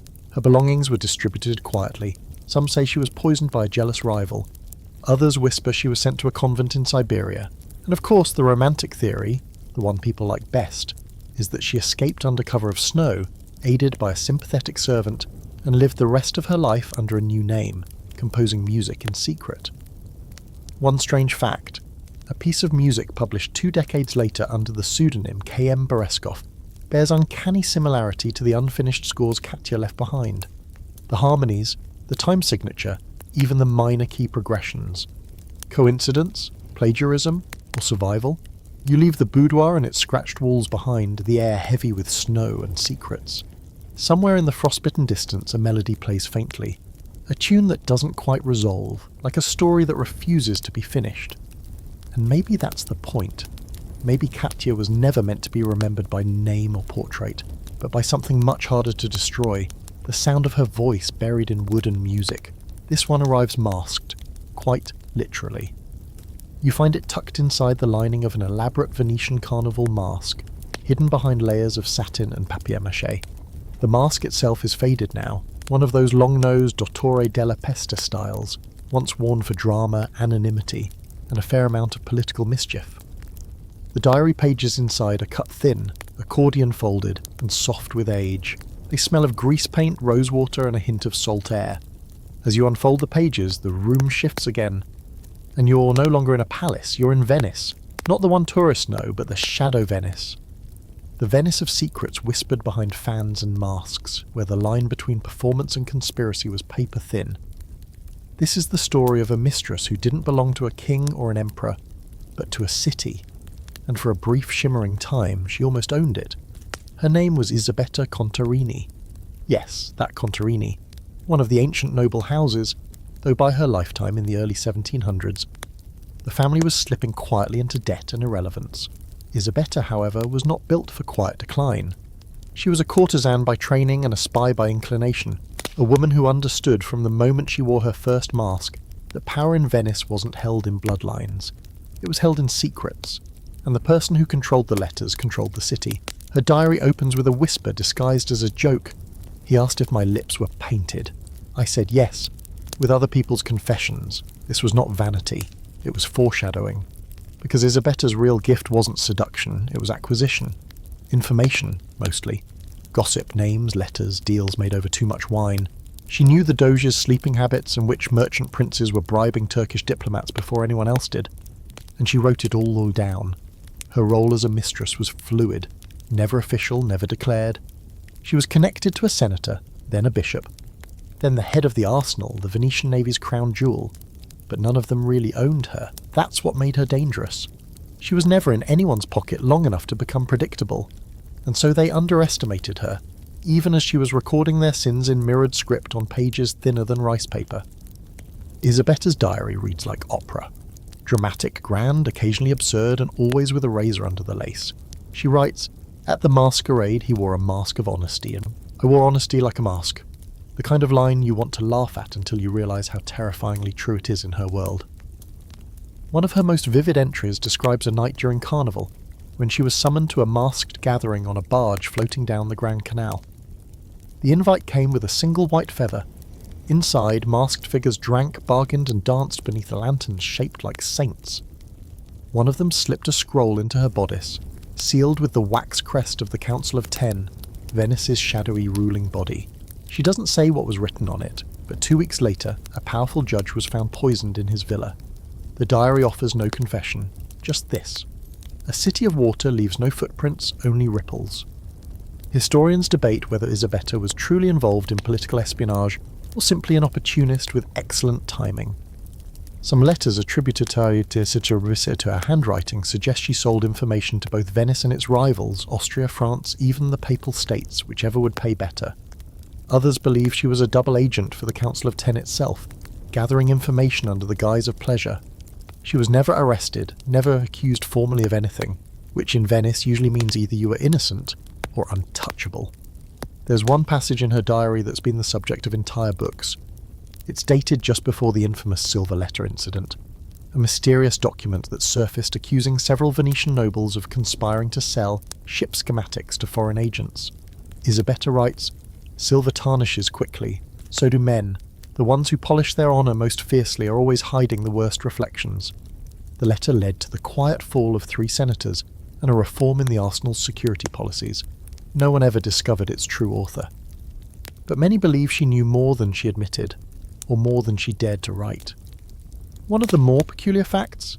Isabetta kept pigeons, homing pigeons to be specific. In the heart of Venice, on the rooftop of her modest palazzo, she trained birds to carry coded messages. Each was named after a virtue she claimed not to possess: chastity, obedience, simplicity. One entry notes, "Chastity returned today, mud on her beak. I think she's been lying to me." It's meant as a joke, but you get the sense that every joke Isabetta made had teeth behind it. There's also an element of performance throughout the diary. She was fully aware of her role in the city's living theatre. Venice during Carnival was a fever dream. Costumes, misdirection, games within games. And Isabetta was both actress and playwright. She writes, "We all wear masks, mine just fit better. And yet there are moments of vulnerability, not often and never for long, but they appear." A mention of a girl named Lucia, possibly her sister or lover, who vanished one winter. A note about a scar behind her ear, never explained. And then this: "There are nights I wish I'd been plain. I'd trade every whispered name for a hand that never shook." That sentence feels like a crack in the marble. A woman playing so many roles she no longer knows which face is hers, and her final entry is dated the morning after a massive fire that destroyed part of the arsenal. She writes, "The ships burned, but I did not. They will think I ran. Let them." And she did. Disappeared. Gone. No funeral. No arrest, no dramatic death. Just vanished. Some say she fled to Constantinople under a new name. Others think she was taken by the Council of Ten and buried under the city with all the other inconvenient truths. And yet, decades later, during a renovation of an old merchant's house near the Grand Canal, her diary was found inside the mask. A whisper tucked inside a symbol. Like she knew someone would find it, like she wanted to be remembered not for her face but for her script. You fold the pages carefully and slide them back into the mask. You can almost hear the music from the barge, the masked laughter echoing through canals, the flap of pigeon wings over tiled roofs. Isabetta isn't here anymore. But the stage is. The city still plays its parts, and somewhere beneath it all, a woman once wrote the entire script, then disappeared before the curtain fell. This diary is folded with impossible precision, every crease sharp, every edge aligned. You don't find it in a palace or a chest. It arrives in the folds of a silk kimono, tucked between layers of indigo-dyed fabric so fine it whispers as you touch it. The scent is a mix of cherry wood, tea smoke and camellia oil. The paper is rice-thin but durable, brushed in ink so light it nearly disappears in daylight. This is not a diary written for others, it is not a plea or a legacy, it is discipline. Meditation. And yet each page hums with restrained rebellion. You've arrived in Kyoto during the final years of the Tokugawa shogunate, and the mistress you're about to meet didn't just entertain emperors, she trained them. Her name was Aiko. No last name, or perhaps she had one once, before the court took it from her. She was a concubine to an imperial prince, though that term barely captures her role. In the refined labyrinth of Japan's imperial court, women like Aiko weren't merely lovers. They were educators in etiquette, in politics, in subtle war. Officially, she was called a nyobo, a court lady. Unofficially, she was what the older palace women whispered about after curfew. A woman who understood too much. The diary begins with a single character, Jing, Shizu, meaning silence, or serenity. But beneath that character is a line of text that contradicts it entirely. Stillness is the most violent rebellion. That's Aiko. She was trained to be calm, delicate, invisible. But she used those very expectations as camouflage. Her power wasn't in her beauty, though everyone agreed she was exquisite, but in her control. Emotional, physical, political. In a world where women could not speak loudly, Aiko mastered the art of speaking through everything else. She writes about tea ceremonies in detail, not out of affection, but because those ceremonies were how she negotiated favours. Every gesture held meaning, every moment shaped a decision. He picked the cup with the pine bough. I mentioned snow in poetry. He delayed the execution by 3 days. That's not tea, that's diplomacy, in lacquered disguise. Her prince, unnamed in the diary but likely one of the emperor's close cousins, visited her weekly, sometimes for intimacy, sometimes for silence. Sometimes, she writes, just to hear himself spoken to as if he were wise. She let him believe that, fed him riddles wrapped in haiku, listened when others flattered, challenged him when others bowed. Her power came from not needing him, but letting him believe she did. Yet the political world outside her chambers was shifting. Western ships had arrived in Japan, the shogunate's grip was weakening, and the imperial court, once ceremonial, was beginning to stir with real ambition. Aiko's prince wanted influence. He wanted to matter in this new world. And so he turned to the only person who saw further than he did, her. Aiko's entries shift tone as the tension builds. She begins recording political names, foreign visitors, snippets of overheard conversations behind rice paper screens. She notes which court officials bow too deeply and which never make eye contact. One of the most chilling entries reads, "Today the translator paused too long before saying trade. Either he was buying time or selling it." Some historians believe Aiko advised her prince to back the imperial restoration, aligning with the faction that would soon overthrow the shogunate. Her diary seems to confirm this. He asked if we should pick a side. I said we already had, by surviving. That phrase, by surviving, is repeated several times in later entries, almost like a mantra. But here's where it gets strange. Aiko wasn't just recording history. She was shaping it. According to an obscure diplomatic record, one of the first foreign emissaries to visit Kyoto noted that a woman of great elegance and terrifying intelligence was present during several informal policy meetings. The name is never given, but in her diary Aiko writes, "He smelled of ink and fear. His fingers shook when I poured the tea. He asked if the emperor understood progress. I asked if he understood patience." Scholars debate whether this was real or stylized memory. Some claim the diary is part personal record and part performance. But others, pointing to corroborated details, the meetings, the timelines, even in certain dress codes, argue that Aiko was one of the earliest women to advise on foreign diplomacy during the Meiji transition. She did it in a kimono, with perfect posture, without speaking out of turn. There's also a theory, dismissed by many but still whispered, that she helped craft the language of the imperial decree dissolving the shogunate. One page in her diary includes a poem written in court calligraphy. "Bamboo bends for no one, storms come, blades rust, ink remains." The phrasing is eerily similar to lines in the actual proclamation. Coincidence? Possibly. Or maybe she understood that the way to change history was to write it first before the men caught up. She was not without enemies. Aiko mentions rival concubines, jealous advisors, a senior court lady who accused her of using sorceress charms to manipulate the prince. The term mahotsukai, or magic user, is used in a particularly venomous passage. She said, "My silence is a spell. She is not wrong. What else can silence be in a palace made of paper?" The accusation didn't lead to punishment, but it marked her. Eventually the prince grew distant, or perhaps overwhelmed. Aiko began writing shorter entries. One simply reads, "He bows now when he sees me. He never did before. I do not know if I have won or lost." That entry has been studied, debated, even tattooed by readers who find in her story the tragic clarity of a woman too powerful for the world that created her. One odd fact, Aiko kept a fan with her at all times, but never unfolded it. Some say the fan contained a blade. Others suggest it held coded messages. One scholar insists it was covered in invisible ink, only visible with heat. The fan has never been found, but several court paintings show her holding it. Closed, always closed. Her final entry is a drawing, no words.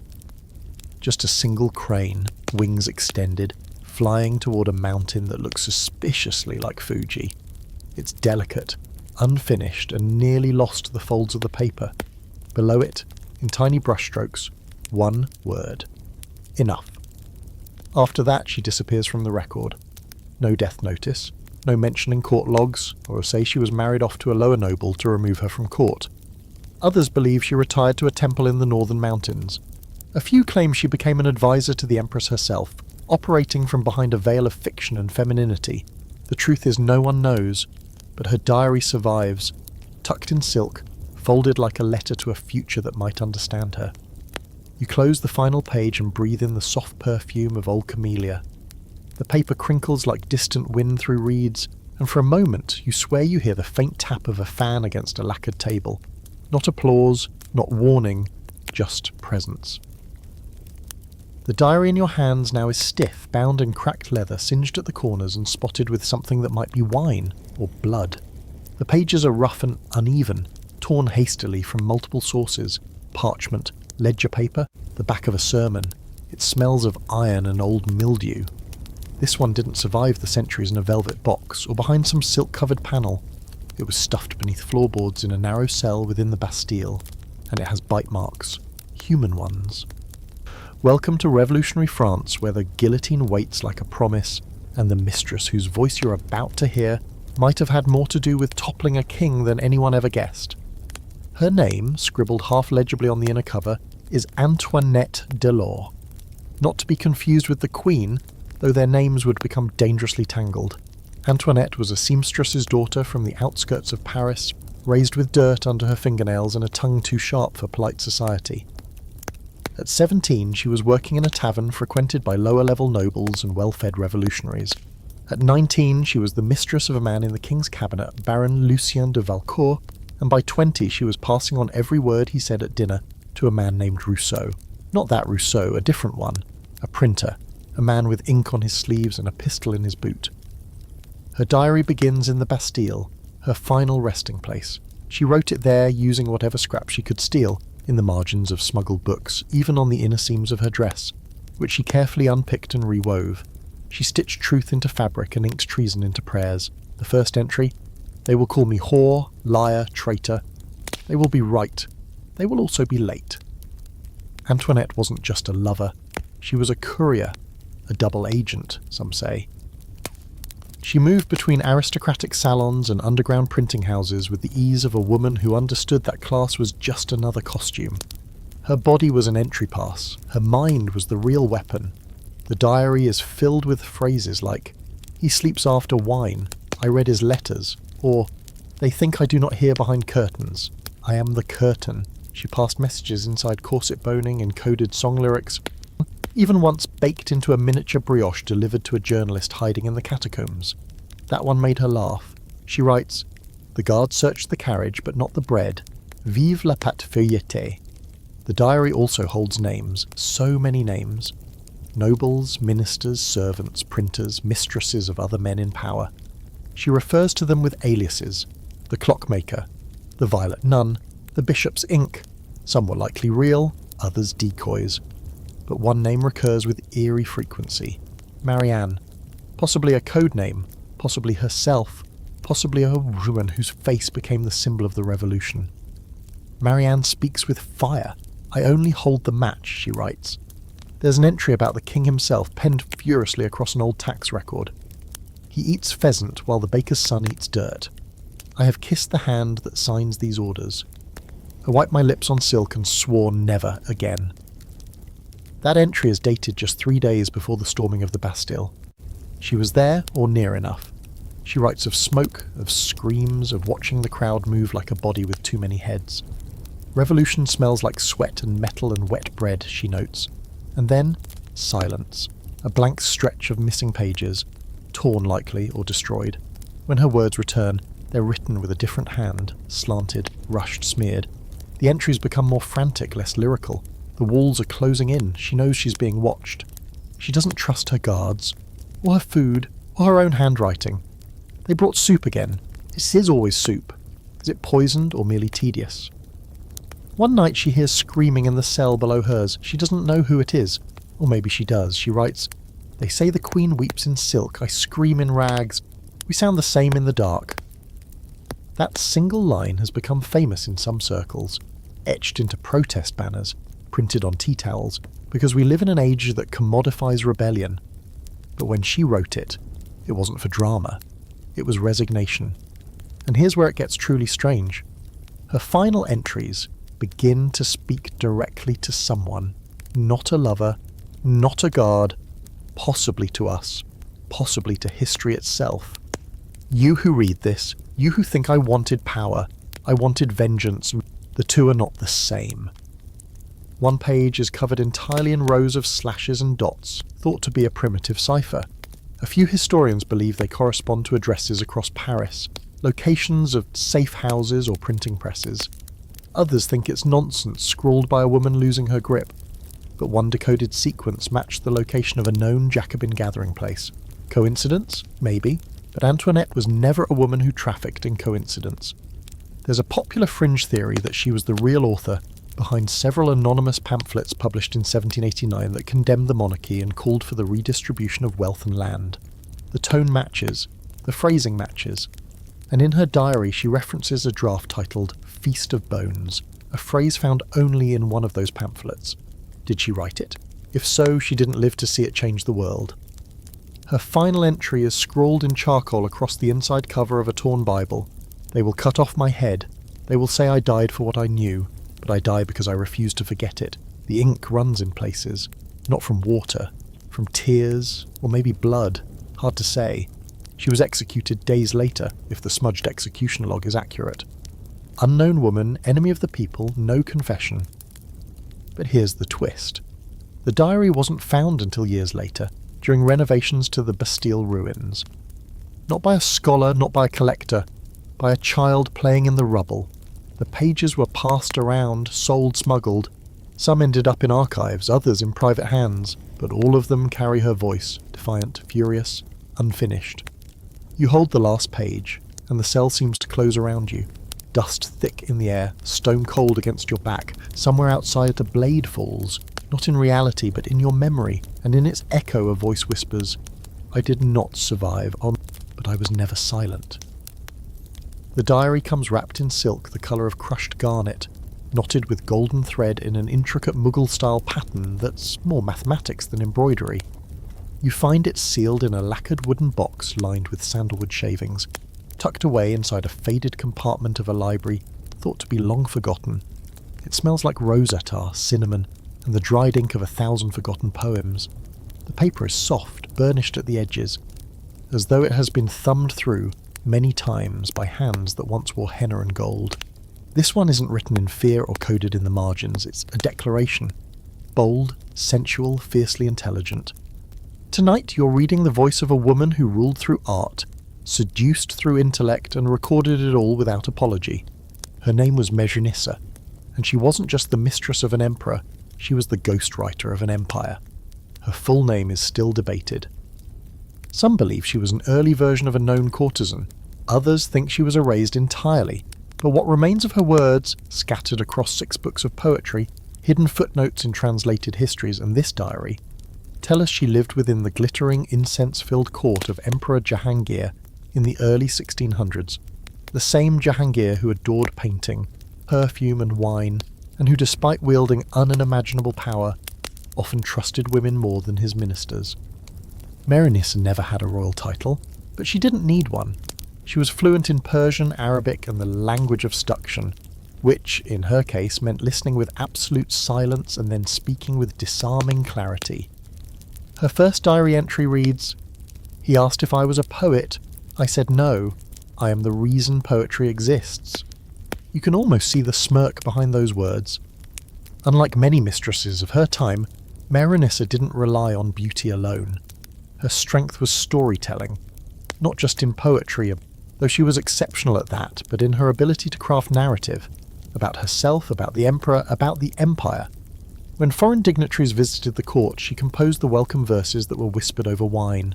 When paintings were commissioned, she selected the symbols that would hang behind the throne. And when rivals at court tried to erase her, she wrote louder. She wasn't Jahangir's first mistress, not even his most obvious. But she became the one he consulted before announcing political decisions, always privately, always unofficially. She records one such conversation in delicate formal verse. He asked if conquest was a gift. I said only if the land loves the hand that touches it. That line later appears, almost word for word, in one of Jahangir's edicts.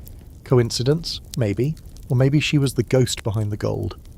One of the more controversial entries describes her revising one of Jahangir's letters to a Portuguese envoy. The original, she writes, was embarrassingly dull. She rewrote it as a poem disguised as a trade agreement. The envoy responded not with offence, but with roses. That letter exists in archival form today. It's unusually lyrical for diplomatic writing. One scholar even referred to it as emotional silk with legal seams. They had no idea who had written it, but Mehrunnisa did. The diary shifts between languages and tones. Some entries are sensuous, descriptions of silk against her skin, of mango pulp cooling on her tongue after an argument with the emperor. Others are scathing. She refers to a prominent courtier as a man made entirely of perfume and cowardice. She calls another a glass sword, polished, brittle, and always about to cut the wrong person. There's one haunting passage that scholars still argue over. It begins, "The Empress asked me why I do not kneel." Mehrunnisa doesn't recount her reply, only what followed. She blinked once, I blinked back, a war of eyelashes, and I won. Whether that's literal or symbolic is unclear, but the tension is unmistakable. Her influence wasn't without consequences. As her prominence grew, so did the resentment. Poets began mocking her in hidden couplets. One even compared her to a cobra in brocade. She responded famously by commissioning her own poem in response, one so biting and eloquent that it was recited across 3 courts in Delhi, Agra, and Lahore before the original critic reportedly left the city in shame. And then there's the painting. In one of the final entries, Mehrunnisa describes sitting for a portrait, not just as a mistress, but as a sovereign woman. She insisted on wearing armour instead of silk. She chose a sword instead of a flower. The court painter refused. She paid him double. The painting vanished, never displayed, never catalogued, but she writes, "If no man will hang me on his wall, I will live in the cracks of his memory." That line alone is etched into the margins of later court poetry. proof that even if the painting disappeared, her legend did not. One particularly bizarre fact hidden in the diary: Meronissa experimented with perfumes not just as beauty products, but as codes. She had custom scents blended from rare spices, each used on a different day to signal her mood or her alliances. She describes wearing saffron and rose to calm his temper, cardamom and ash to stoke it. Several times she notes changes in the emperor's behaviour when particular perfumes are present. Is it psychology? Is it manipulation? Or did she simply understand the deep, invisible language of scent? The academic debate over Meronissa's diary is unusually intense. Some argue she was a fiction, an amalgamation of multiple women whose voices were absorbed into a single narrative. Others insist the diary was doctored, edited by later historians desperate to inject modern feminism into ancient history. But those arguments always fall flat against the pages themselves. They are too intimate, too specific, too real. Her final entry is unlike the others. No wit, no poetry, just raw clarosuli. He died this morning, the court mourns, I arranged the flowers. They do not know he once begged me to rewrite his obituary. I told him no. Let them write him honest for once. That's it. No date, no signature. The last sentence on a page that smells of sandalwood and grief. What happened to her after that is still unknown. Some believe she fled the palace before the emperor's successor could exile her. Others think she was quietly married off to a noble and forced into retirement. A particularly romantic theory suggests she lived in a small estate by the river, composing poetry under a false name until her death. No one agrees, and no one needs to, because she wrote. You close the silk-wrapped pages and imagine the rustle of her sari, the clink of ink pots, the dry crackle of incense in a quiet corner of the palace. She didn't need a crown, she didn't need a statue. She had her words, and now, so do you. The next diary is hidden inside a small tierce, ornate vanity box, lacquered black with gold inlay, the kind once perched on a mistress's dressing table, surrounded by powders, rouge pots, and brushes that cost more than most servants' made in a year. You find it beneath a false bottom, wrapped in silk-stained tissue, and smelling faintly of violets and something sharper. You crack the lid, and instantly the scent blooms. Rosewater, yes, but beneath that, ammonia, vinegar, and something coppery. The diary inside is delicate, written on faded parchment with pink-tinged smudges in the margins. And what's between these pages isn't just vanity. It's warfare, disguised in blush. You're back in France now, in the waning years of the Ancien Régime. Versailles is still shining, but the cracks are starting to show. And tonight's mistress isn't here to be adored. She's here to survive. Her name is Léontine Duval, a woman known in whispers as La Belle Morte, oh, the beautiful death, which should tell you everything about her reputation. She was the mistress of a high-ranking minister of finance, one of the few men with real access to the king's purse, and behind her powdered face and extravagant gowns, she waged a quiet, perfumed war of survival. Her first diary entry is almost clinical. I applied rouge 3 times this morning. Each layer hid a different truth. What follows isn't romance, or longing, or even politics. It's a record of tools. Ingredients, colours, faces she wore like armour. Her vanity table, it turns out, was more like a laboratory, and she was the Alchemist. Léontine was famous for her look. White powdered skin, crimson cheeks, violet lids, a small beauty mark painted just beneath the left eye. But her signature wasn't style, it was strategy, because inside her cosmetics she kept secrets, literal and lethal. She mixed her own powders. Some of them contained crushed pearl, others traces of lead and arsenic. Not enough to kill in one go, but enough to irritate, to weaken, to silence. She writes of one rival, Madame Clairon, who mocked her at a garden party. Within a month the woman's skin erupted in blisters. Léontine never claims responsibility directly. Instead she simply notes, "She borrowed my face cream. I did not stop her." A fringe theory among court historians argues that Léontine ran an underground network of poisoners, all women, all connected by the trading of cosmetics and gossip. They weren't assassins in the dramatic sense, no cloak and dagger theatrics. They simply understood the science of appearance. Skin darkening, breath shortening, the kind of slow death no one could trace, especially when everyone at court was already half poisoned by fashion. And it wasn't just the dangerous creams. Leontine's diary details how she used scent as a weapon. A particular rose perfume she wore, faintly tinged with ammonia, was designed to disorient and, in higher doses, induce nausea. She wore it liberally when meeting with certain noblemen. They leave the room pale, she writes. They blame the wine. There's one curious section of the diary entirely devoted to wigs, how she hid notes inside them, how a certain powdered lace front was worn only when she was signalling her contacts to meet her in the orangery. It sounds absurd until you realise how Versailles operated. An entire political language built from fans, colours, gestures. Leontine just sharpened it. Of course, not everyone was fooled. She mentions a man called Monsieur Lune, likely a court physician, who suspected her. She writes, "He examined the vial I dropped, asked if it was rose oil. I smiled. It was mercury." The diary isn't all poison and plotting, though. There are strange, soft moments that break through. An entry describing the ache in her wrists after hours of holding her body perfectly still for a portrait. Another where she describes crying into a bowl of rouge after her lover publicly insulted her, though she ends that one with, "I reapplied. No one noticed the difference." One particularly poignant passage reads, "I once thought beauty would protect me. It only made the knife prettier."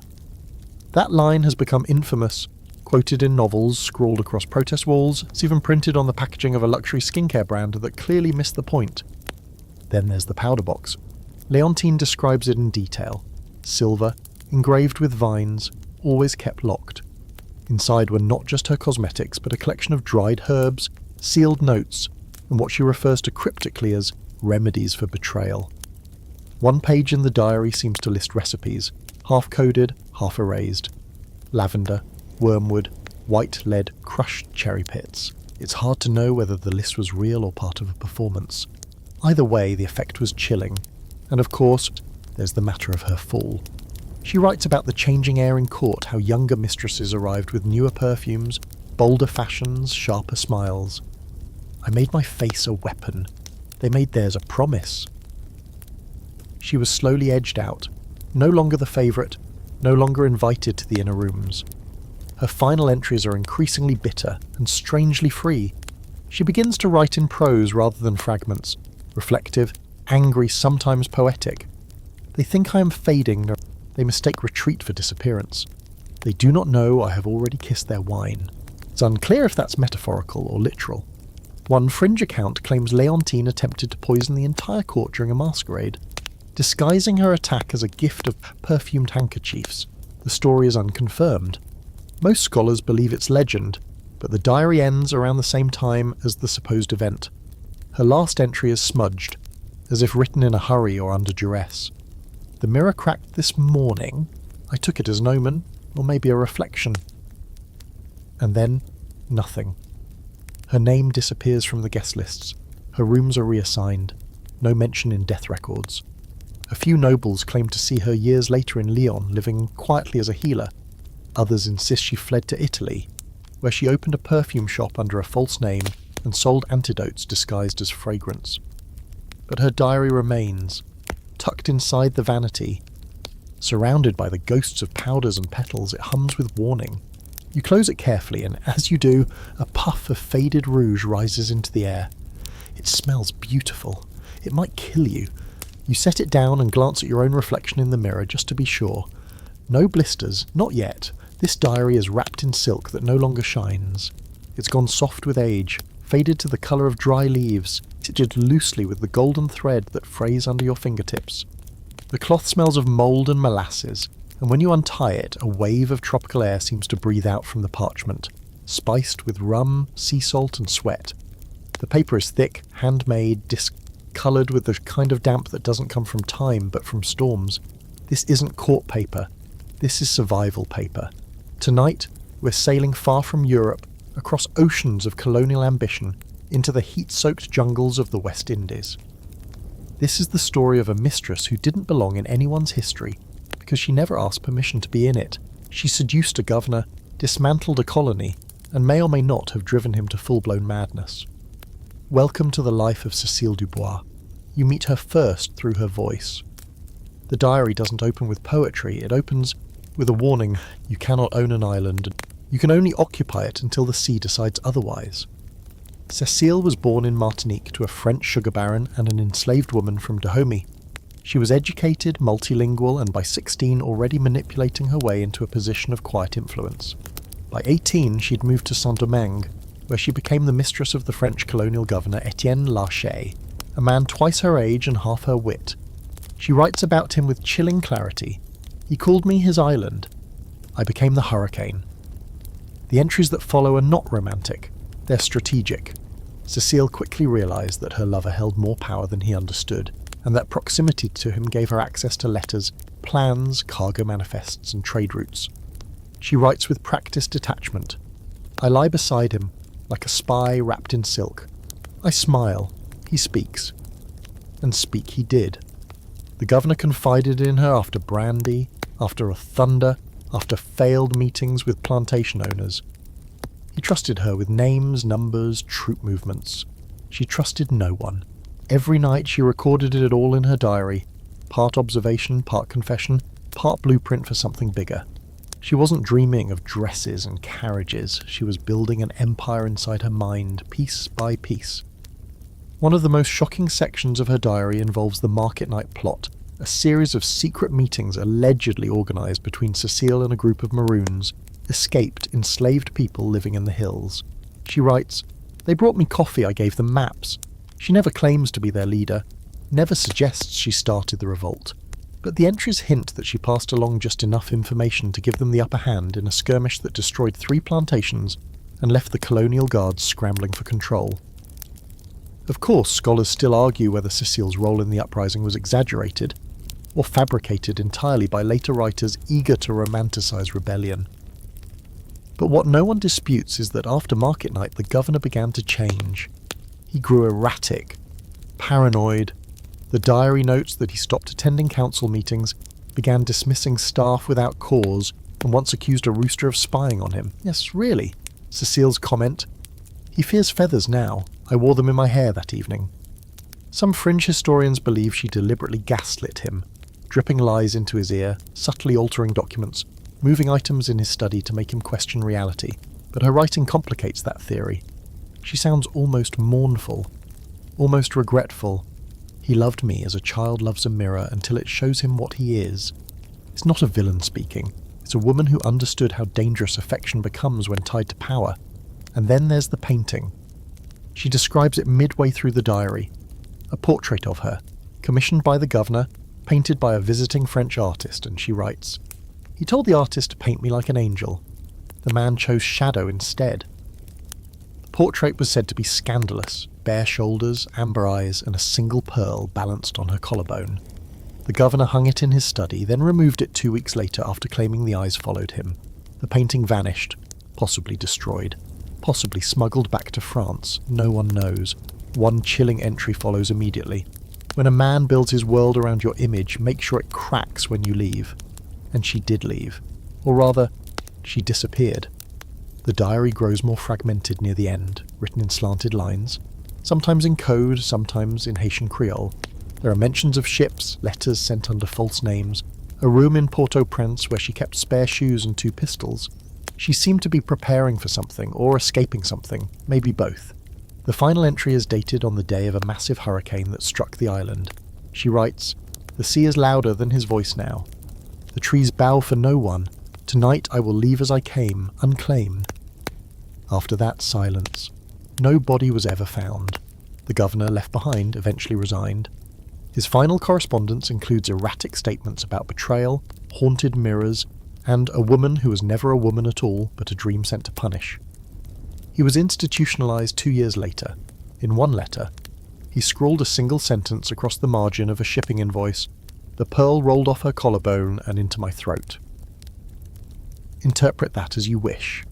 The diary was discovered decades later in a crumbling sugar warehouse slated for demolition.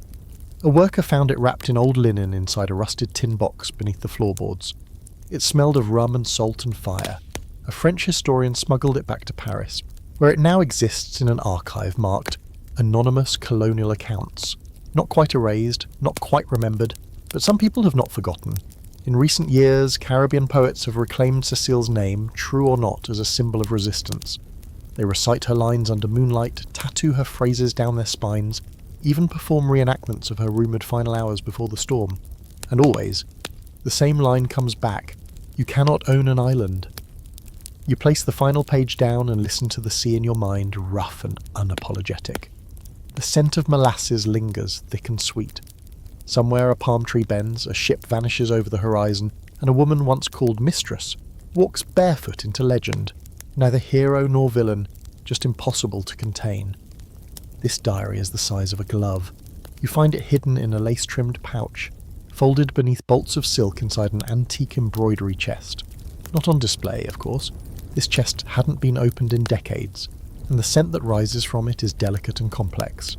Beeswax, rose petals long since crumbled into dust, and the faintest trace of ink. But the pages? They smell of sweat. You don't expect that. Not from lace and linen and cross-stitch, yet it's unmistakable. This is not a lady's diary, this is a message, smuggled stitch by stitch. Welcome to the court of Madrid, where embroidery once masked insurrection, and a mistress changed the fate of a kingdom, armed with nothing more than a needle. Her name was Lucia de Herrera, a seamstress and unofficial mistress to Prince Felipe. Yes, that Prince Felipe, the same one who would eventually become Felipe V, the first Bourbon king of Spain. This was the early 18th century, just after the War of Spanish Succession, a period so confusing that even the historians throw their hands up. But Lucia, she kept her stitching tight. She didn't care about thrones or treaties, she cared about survival, and she found the most clever, underhanded way to do it you've ever heard of. Lucia's diary begins not with an introduction, but with a pattern, literally, a row of cross-stitch diagrams inked onto the page, accompanied by notes in the margins. Each flower motif is labelled with a name, each vine, a coded movement. You almost think you're reading a seamstress's project list. But then you spot this line, scribbled in the curl of a rosebud design. He believes I sew for love. I stitch the names of his enemies into my linens. That's when it clicks. Lucia was a spy. Or, if you want to be dramatic, and why wouldn't we, it's bedtime history. She was a one-woman intelligence network.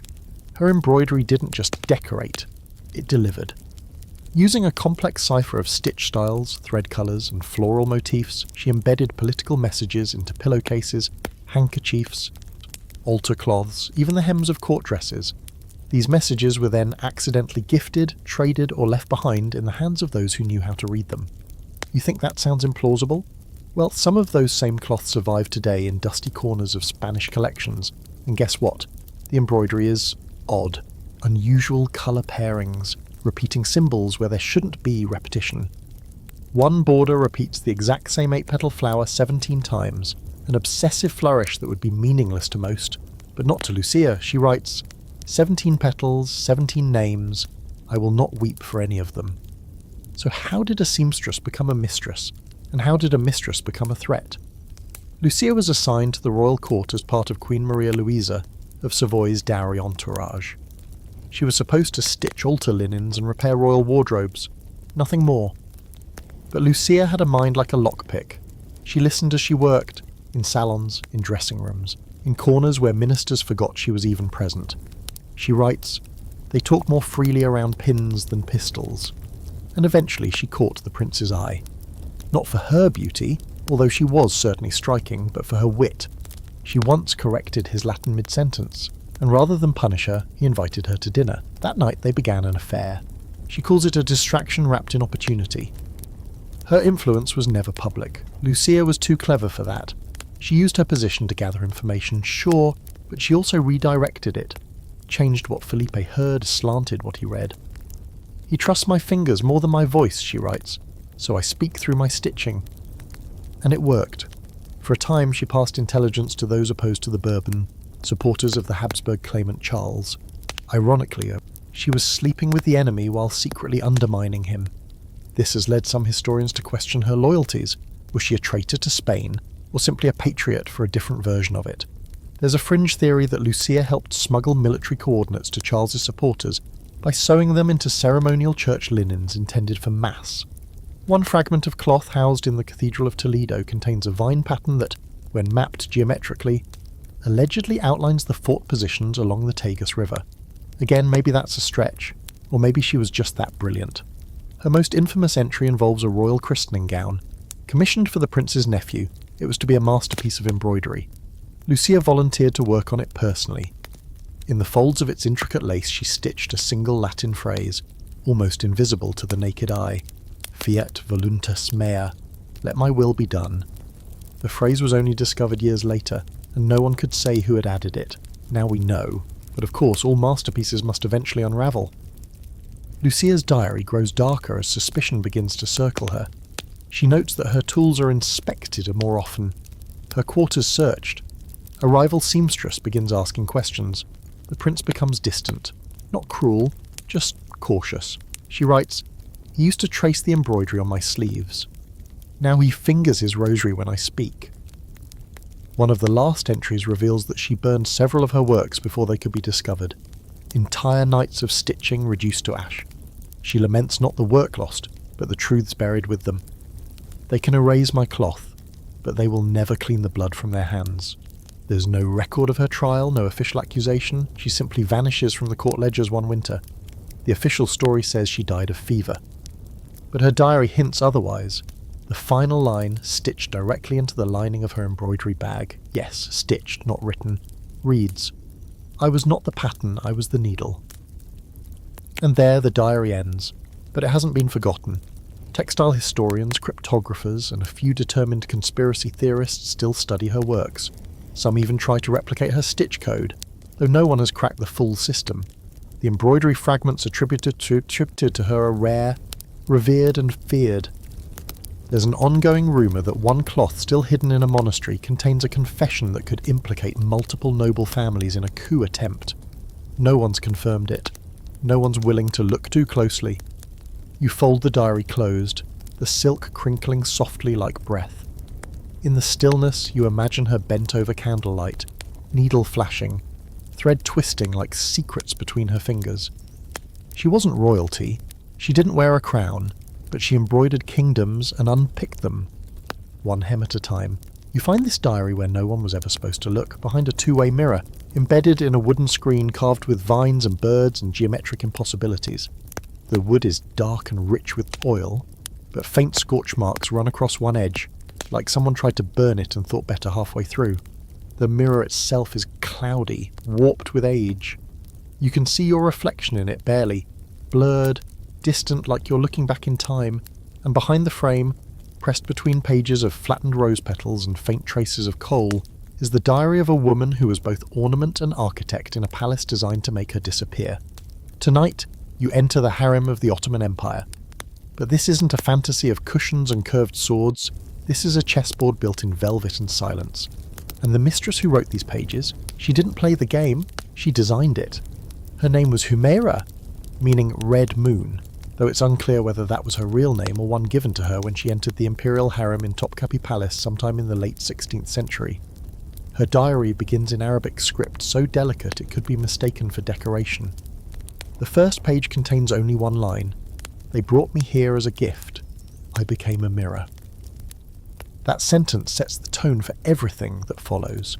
Humaira was likely of Circassian origin, brought into the harem through the devshirm system, or purchased during one of the empire's many military campaigns. But unlike many who vanished into the layers of the imperial household, she rose quickly, too quickly. Her ascent wasn't due to beauty, though she describes herself as being called moon-faced and of milk complexion. It was her memory, her mind. She could recite entire passages of the Quran, speak 4 languages, and mimic accents to the point that even eunuchs couldn't tell where she was from. She watched everything, she listened harder, and she wrote. Her diary is not romantic, it is not a love story, it is a manual of power, disguised as poetry. One passage reads, "He touched my cheek like I was glass. He didn't notice I was holding the blade." Another describes a dinner where she laughed at the Sultan's joke while watching 2 viziers whisper behind their hands. "Laughter too is armour," she notes. But it only works if the blade is sheathed. She never names the Sultan, but context suggests she belonged to the court of Murad III, or possibly Mehmed III. Both ruled during turbulent times, wars with Persia, unrest in Hungary, increasing internal pressure from religious leaders. Humaira became a quiet storm in the middle of it all. Her influence unfolded behind the mirror. It began, she writes, when she learned to control the stories told by the younger concubines. At night, when the Sultan's attention rotated from one chamber to another, Humaira sat with the new girls and listened to their fears. She taught them how to speak, how to move, how to plant ideas in the Sultan's mind that seemed to be his own. She became their unofficial mentor. Some called her the silver tongue of Topkapi. Others, less kindly, called her the shadow behind the veil. One theory suggests Humaira helped orchestrate the downfall of a rival concubine by spreading a story that she practiced forbidden magic. The rival was dismissed quietly, her name removed from court records. Humaira's only comment in the diary is chilling. She believed in her reflection. I believed in the mirror. But her most dangerous writings come in the middle of the diary, coded passages that seem at first to be verses of love poetry. Lines like, "The jasmine wilts when watered too often," or "The cat mewed thrice beneath the cedar tree." Only later do you notice the margin notes, dates, initials, faint diagrams of hallways and servant rotations. She wasn't just chronicling her life, she was mapping the palace. Some scholars now believe Humaira acted as a liaison between the women of the harem and the outside political world. The Valida Sultan, the Sultan's mother, held enormous power, and Humaira may have been her ears, or her dagger. She mentions meetings held in the imperial garden, cloaked in laughter and flower picking. No one suspects treason when it wears perfume, she writes. Her knowledge of the palace's secret passageways is disturbingly precise. She records how sound travels through the marble, which doors creak, which guards sleep lightly. She even notes how long it takes a eunuch to walk from the royal chamber to the kitchens. One passage includes a warning to herself. The smallest squeak becomes a scream when the wrong person hears it. But Humaira wasn't just playing the game for survival, she was rewriting it. Late in the diary, she discusses teaching literacy to other concubines in secret. Not just the sacred texts they were permitted to copy, but political writings, poetry, letters. She encouraged them to write their own stories, to compose songs, to preserve the names of those who were erased. That, perhaps, was her most rebellious act. Not seducing the Sultan, not manipulating the court, but giving other women a voice. The consequences came quietly. She writes of a servant vanishing, of her ink being diluted, of a court physician warning her not to eat the figs. I thanked him with a song I composed for his daughter's naming day. He never returned. And then the diary slows. Her script grows tighter, less ornate. The poetry disappears. What remains is stark. They say the mirror cracked in the harem. It wasn't the mirror, it was me. The final page is smeared, perhaps by water, perhaps by tears. The last legible words are scratched in like confession. I was not the favourite, I was the echo. She disappears from all records after that. Some say she was exiled to another palace. Others believe she took her own life when she realised she could no longer protect the girls she taught. A few claim she was sent to a distant outpost as the wife of a minor noble, an honourable punishment for too much intelligence, but her diary remained, hidden behind the mirror quite literally, discovered centuries later by a Turkish historian restoring the palace for tourism, and quietly smuggled into a private collection. It's been translated partially, sparingly. Some refuse to share it, arguing it's too dangerous to interpret a woman's anger as wisdom. Others say it proves the harem was never what we thought. You close the warped pages, and for a second you see your reflection in the mirror, not just yours, but hers, pale, distant and unsmiling. A woman watching through glass, rewriting the world behind it. Not with beauty, not with seduction, but with observation, ink, and this weapon no one ever suspected. Memory. This diary doesn't come in a box or a pouch or even bound. It's a collection of loose letters, some singed, others stained, bundled together with twine and sealed in a wax-stamped envelope marked only with an inked M. You find it in the hollow of an old piano behind a cracked soundboard that hasn't sung a note in a century. The scent of the paper hits you first. Bitter tobacco, citrus peel, and the faint sharp tang of iron. These are not love letters, not really. They are war correspondence, sent not to generals but to a king. This is the story of a mistress who ruled nothing, commanded no army to, and yet pulled strings that made empires twitch. She lived in Vienna at the height of the Austro-Hungarian Empire, and her name, probably not her birth name, was Magdalena Weiss. You expect opulence, you get snow, these letters are cold, sharp as icicles and just as likely to stab. The first one begins without flourish.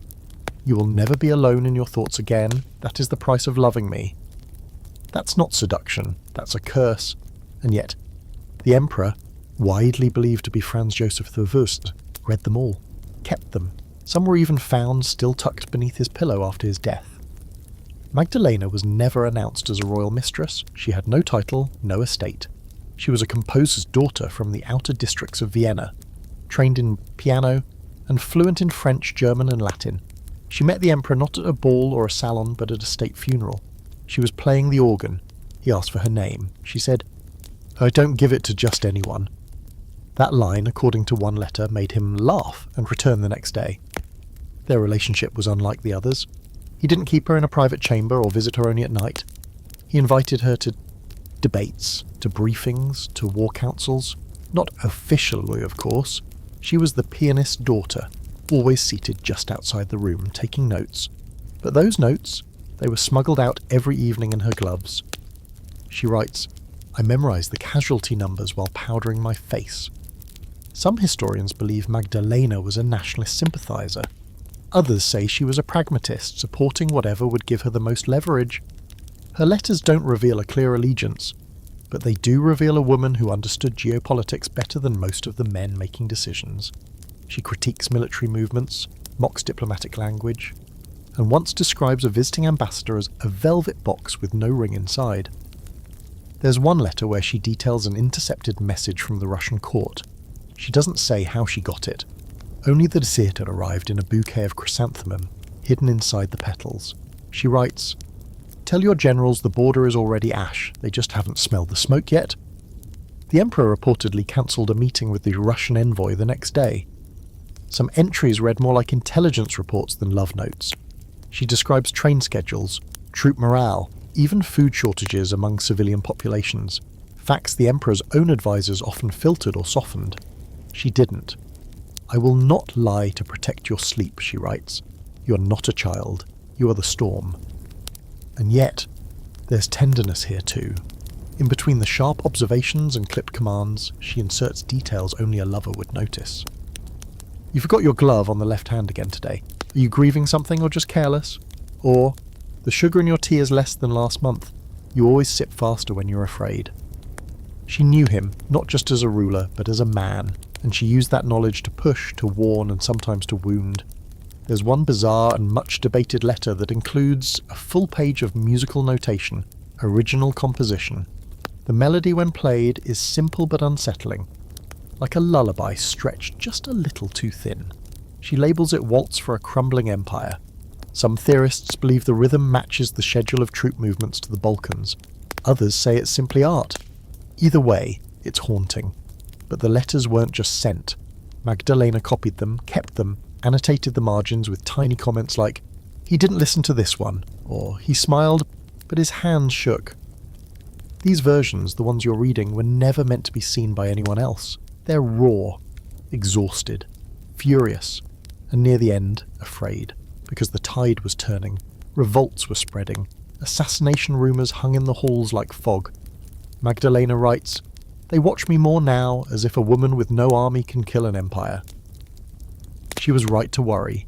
A few months before the infamous assassination of the Archduke, she vanished from the city. No records, no burial. No exile order, just gone. Theories abound. Some say she was silenced by palace loyalists. Others believe she fled to Prague under a new name. A particularly poetic version claims she jumped into the Danube wearing only her gloves and a fur-collared coat. But no body was ever recovered. No formal charges, just the sudden end of a voice that had whispered into the centre of imperial power. And yet these letters remained. Found inside a grand piano in a defunct concert hall once frequented by the court, they were almost thrown out during renovations. A curious craftsman noticed the twine, unwrapped them, read the first line, then the next, then sat down and wept. They've since been sealed in a private Viennese archive, consulted only by those willing to read war through the eyes of a woman who wasn't allowed on the battlefield, but may have shaped it anyway. The final letter is unsigned. It's not even a letter. Really, just one torn piece of paper, folded and folded, until it was small enough to fit in the palm of a hand. The ink is smeared, as if carried against skin too long. It reads, "You will not find me in statues or footnotes, but when the wind hits the Danube at dusk and the birds stop singing, listen, that silence is mine." You let the paper fall gently back into the envelope. The room is quiet, heavy, the kind of silence that demands respect. Magdalena may not have worn a crown or held a title, but for a moment, just a brief whispering moment, she bent the ear of an emperor, and history heard her. This one comes wrapped in oilcloth and twine, stashed deep in the back of a carpenter's drawer inside a countryside estate that's long since lost its name to ivy and mildew. It's rough to the touch, scraps of paper, some half-burned at the edges, others torn like they were ripped from larger volumes in haste. The handwriting is uneven, scattered across whatever surfaces were available. Receipts, pages from hymnals, even the inside of a musket maintenance manual. The ink bleeds with urgency, sometimes trailing off mid-thought, but it's unmistakably a diary, or at least what's left of one.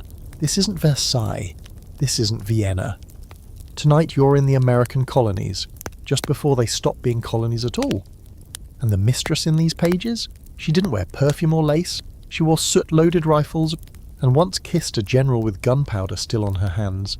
Her name was Rachel Beale. Not famous, not even whispered in textbooks. But if her own account is to be believed, and oh, it's believable, she was deeply, dangerously involved with none other than General Horatio Gates, the controversial Revolutionary War figure who, for a brief flaming moment, looked like he might replace George Washington himself.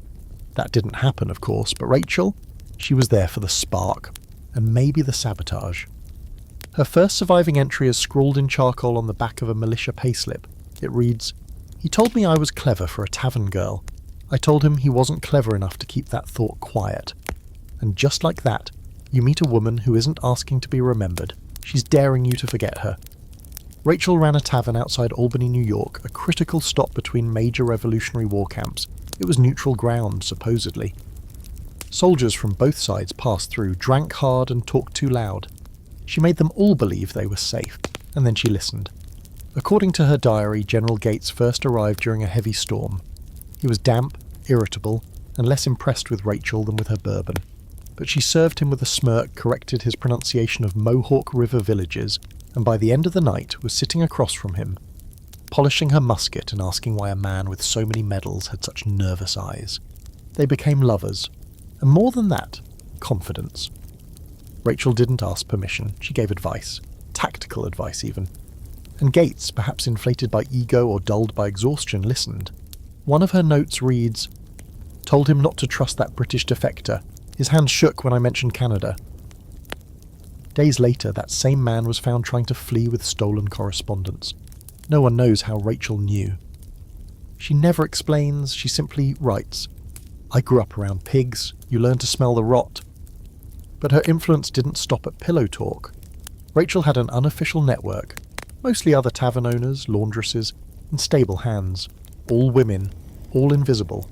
She gathered troop movements from conversations overheard while mopping floors. She memorized weather patterns to predict supply delays. She hid letters beneath barrels of molasses and smuggled medicine to starving encampments. Her diary details at least 5 successful intelligence deliveries, all without official sanction. She called it knitting, because that's what her grandmother used to call any quiet, repetitive work no one paid attention to. There's a passage where she describes sneaking into a loyalist officer's tent, disguised as a washerwoman. She writes, "He didn't look up once.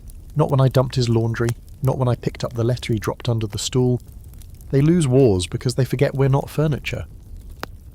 And yes, she was aware of the stakes. She writes often of fear, how it sat in her throat, how she'd chew cloves just to keep her hands from shaking. She writes about waking up to the sound of muskets and mistaking it for thunder. But she also writes about the strange kind of joy that comes from outwitting someone who thinks they own you. "I may die with no name," she writes, "but they'll die not knowing mine." That's its own kind of power. One of the more controversial entries hints at a deeper involvement in the Conway Cabal, an attempt by some military leaders to replace Washington with Gates. Historians still debate how involved Gates actually was, let alone a tavern mistress, but Rachel's words suggest she knew something. Told him not to trust the men who smile too wide, especially when they toast you twice. That line corresponds almost exactly with the timeline of several now declassified letters. Coincidence? Possibly. Or maybe she was more than a mistress. Maybe she was a political scalpel slipped into the war chest under the cover of corsets and small talk. Eventually her relationship with Gates deteriorated. She writes that he grew distant, frustrated, that he began to resent her presence, her opinions, her refusal to flatter. He wanted a soft bed and softer answers. I was neither. Their final encounter, according to her, ended with her slapping a cup from his hand and telling him he'd already lost the war in his heart. Harsh, yes, but she's not exactly known for tact. After that, the diary becomes more erratic. She writes about caring for wounded soldiers on her own dime, about burning coded letters when the British moved too close, about losing friends, women arrested for espionage, others hanged for less. She doesn't mourn them softly. She lists them like saints. Sarah, guts like iron. M, knew 3 dialects. Liddy, poisoned 2 officers with apricot jam. It's a roll call of the unseen army. There's one haunting line near the end. We're not ghosts yet, but they're already building the stories without us. And then suddenly, silence. No more pages, no recorded death. No grave-marked Rachel Beale. Just an unsigned affidavit years later, buried in an obscure New York archive. That mentions a RB who delivered critical intelligence during the Saratoga campaign. The handwriting matches the scrawl on the musket manual. Some believe she died in the war, caught in crossfire. Others think she disappeared west, started over under a new name.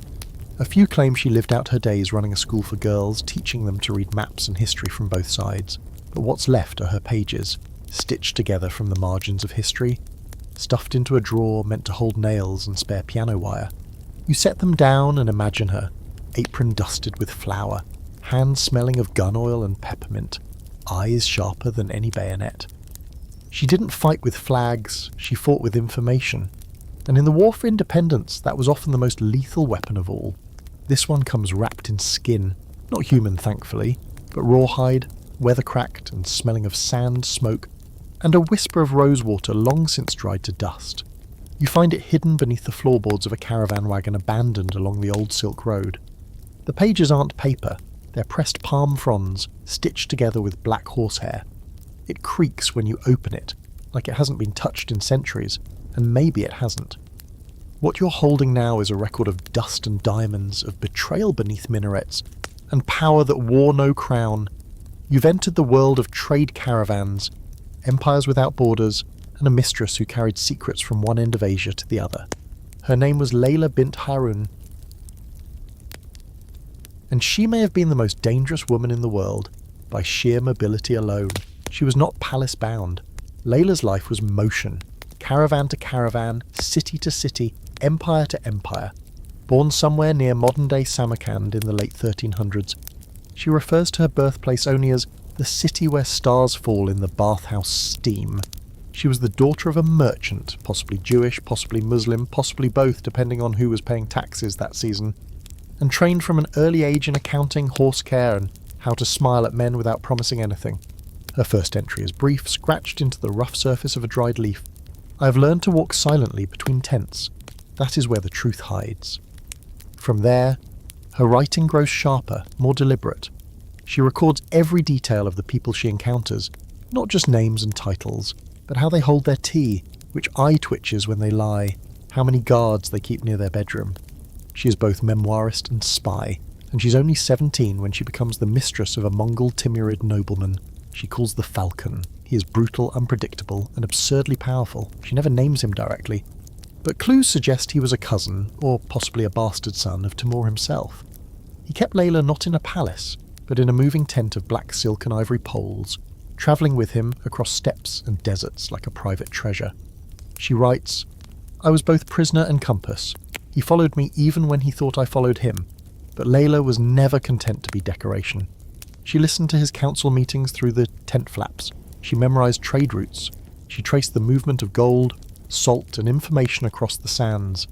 At night, when he was too drunk or distracted to notice, she stole into his saddlebag and read correspondence from other courts. India, Persia, the Mamluks in Egypt. Paper rides faster than horses, she writes, if you know how to read the hoofbeats. She began sending letters of her own, coded messages passed through spice merchants, healers and performers. Her network was improvised, organic. A lute player here, a market woman there. Many of them never knew they were carrying state secrets. They thought they were moving song lyrics, recipes, love notes. One scholar later referred to it as espionage by embroidery. She called it survival. The most fascinating part of Layla's diary is how little she asks for. Not titles, not land, not even protection. What she wants is movement. Freedom to go, to watch, to know. Her entries are filled with moments of restlessness. His love is a velvet chain. I prefer windburn. Or, more cryptically, I could stay, but then I'd become furniture. One recurring theme is her fascination with letters and ink. She describes stealing ink from the court calligrapher and mixing it with crushed rose petals to make the lies smell like longing. She writes by moonlight. She hides entries beneath saddle flaps, in spice jars, even once sewn into the hem of a bridal dress. Her entire life is made of margins, but eventually she goes too far. Her entries begin to document a conspiracy, one she may have helped orchestrate between rival clans aiming to destabilize her lover's position. She writes in code, but the message is clear. Layla was not just listening, she was pulling strings. I told him the envoy smiled too easily. He dismissed me. The envoy left with maps he should not have seen. 2 weeks later, that envoy reappears in the court of Delhi, where a minor border skirmish becomes a full-on military campaign. The Falcon begins to suspect her. He grows colder, sends her with smaller caravans. At one point she is left behind for 3 months in a desert outpost. She writes, "This is how he cages a bird, not in bars, in silence." But she keeps writing, and she keeps moving. There's one remarkable story she includes near the end. A tea merchant in Kashgar who recognised her from a rumour and offered her sanctuary in exchange for one secret. Just one. She gave him a list of spices smuggled by a rival empire under the condition that he keep her safe and silent for 7 days. 7 days is enough to disappear, she notes. And it was. She never returned to the Falcon's camp after that.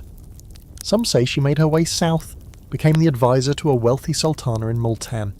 Others think she travelled west, eventually entering Cairo disguised as a eunuch's assistant and living out her days writing courtly love poetry under a male pseudonym. One particularly romantic theory suggests she boarded a ship bound for Venice, bringing with her not gold but secrets worth 10 times more. What's undeniable is the record she left behind. The diary was discovered in the early 1900s by a German explorer who assumed it was a book of herbal medicine. Only later, once the codes were partially deciphered, did scholars realise what they were holding. A record of economic manipulation, political seduction, and information smuggling across half a continent, and all written by a woman no one ever formally acknowledged. Her final entry is scratched faintly into a strip of cured camel hide. The handwriting is shakier now, less sure, and yet the words still cut deep. History is not made in palaces, it is whispered in tents, carried in dust, and forgotten by men who believe only gold holds value. You let the strip fall back into its pouch, and for a moment, you feel the wind of the steppe in your ears, wide, lonely, and unclaimed. Layla never ruled, never wore jewels, never married, but she crossed empires in Badlands, and in doing so left footprints on the trade routes that still ripple through the world today. You may not find her in any painting, but listen closely. The desert still carries her name. You don't find this diary, it finds you. Or at least that's how it feels. It arrives in the mail with no return address. Wrapped in plain brown paper, sealed with a single fingerprint in red wax, so perfect it almost looks deliberate. Inside, a slim, black notebook, water-stained and scarred with the unmistakable scent of old smoke and cloves. It doesn't feel centuries old. It feels recent. This isn't ancient parchment or gilded script. This is post-war ink. The pages are filled with typewritten lines, interrupted by handwritten annotations in the margins, swift, decisive, and unmistakably female. Welcome to Berlin, 1945. The mistress in this story is not a footnote. She's the burning fuse. Her name was Anke Eberhardt, and if you believe her diary, she was the last person to whisper into the Führer's ear before the bunker went dark. Of course, no official record mentions her. No photographs, no file. The Third Reich didn't keep public mistress registries, and even the inner circle's women were reduced to shadows in the historical record, wives, secretaries, tokens. But the writing in this diary is intimate, terrifying and clinically aware. It opens with one line typed in all caps. "If history is written by men, then let this be a bomb." Subtle. Anka was a typist first. She joined the propaganda ministry in early 1943, assigned to clerical work. Fluent in French and Russian, she was soon recruited to assist in sensitive translations. That meant listening to intercepted radio transmissions and typing reports for higher-ups. One of those higher-ups was eventually Joseph Goebbels, and from there, the proximity spread. She was inside the circle. Not a top-ranking official, not even close, but present, observing, absorbing, and eventually invited deeper. Her diary notes her first meeting with Hitler was brief, no more than 2 minutes, a passing encounter in a hallway. But she writes, "He looked at me like I was a decision he hadn't made yet." Weeks later, she was reassigned to the Führer bunker. Anka's description of the bunker is stark, unromantic. She calls it a maze of rotten tedium filled with the smell of cigarettes, soup and anxiety. She catalogues the faces, exhausted, pale, jittery, but most of all she catalogues silence. "No one tells the truth here," she writes. "They just wait for the walls to fall in." Her relationship with Hitler, if her words are true, wasn't physical, not at first. She was a listener, a mirror, someone who sat quietly while he paced, muttered, raged. She records his monologues like a court scribe, often verbatim with chilling detachment. She even timestamps them. One entry reads, 03:15, he asked if rats mourn. I said I'd seen one once pause over a dead one. He said, then I suppose I must mourn myself. And yet she wasn't just a witness. Anka claims, repeatedly and with increasing boldness, that she manipulated the narrative. She began editing the daily briefings, omitting losses, flipping numbers, feeding him a version of the war that softened reality. I told him Paris was quieter than it was. I told him Russia had frozen. He asked if it was cowardice. I said it was mercy. Some historians would call that damage control. She called it sabotage. Her reasons, complicated.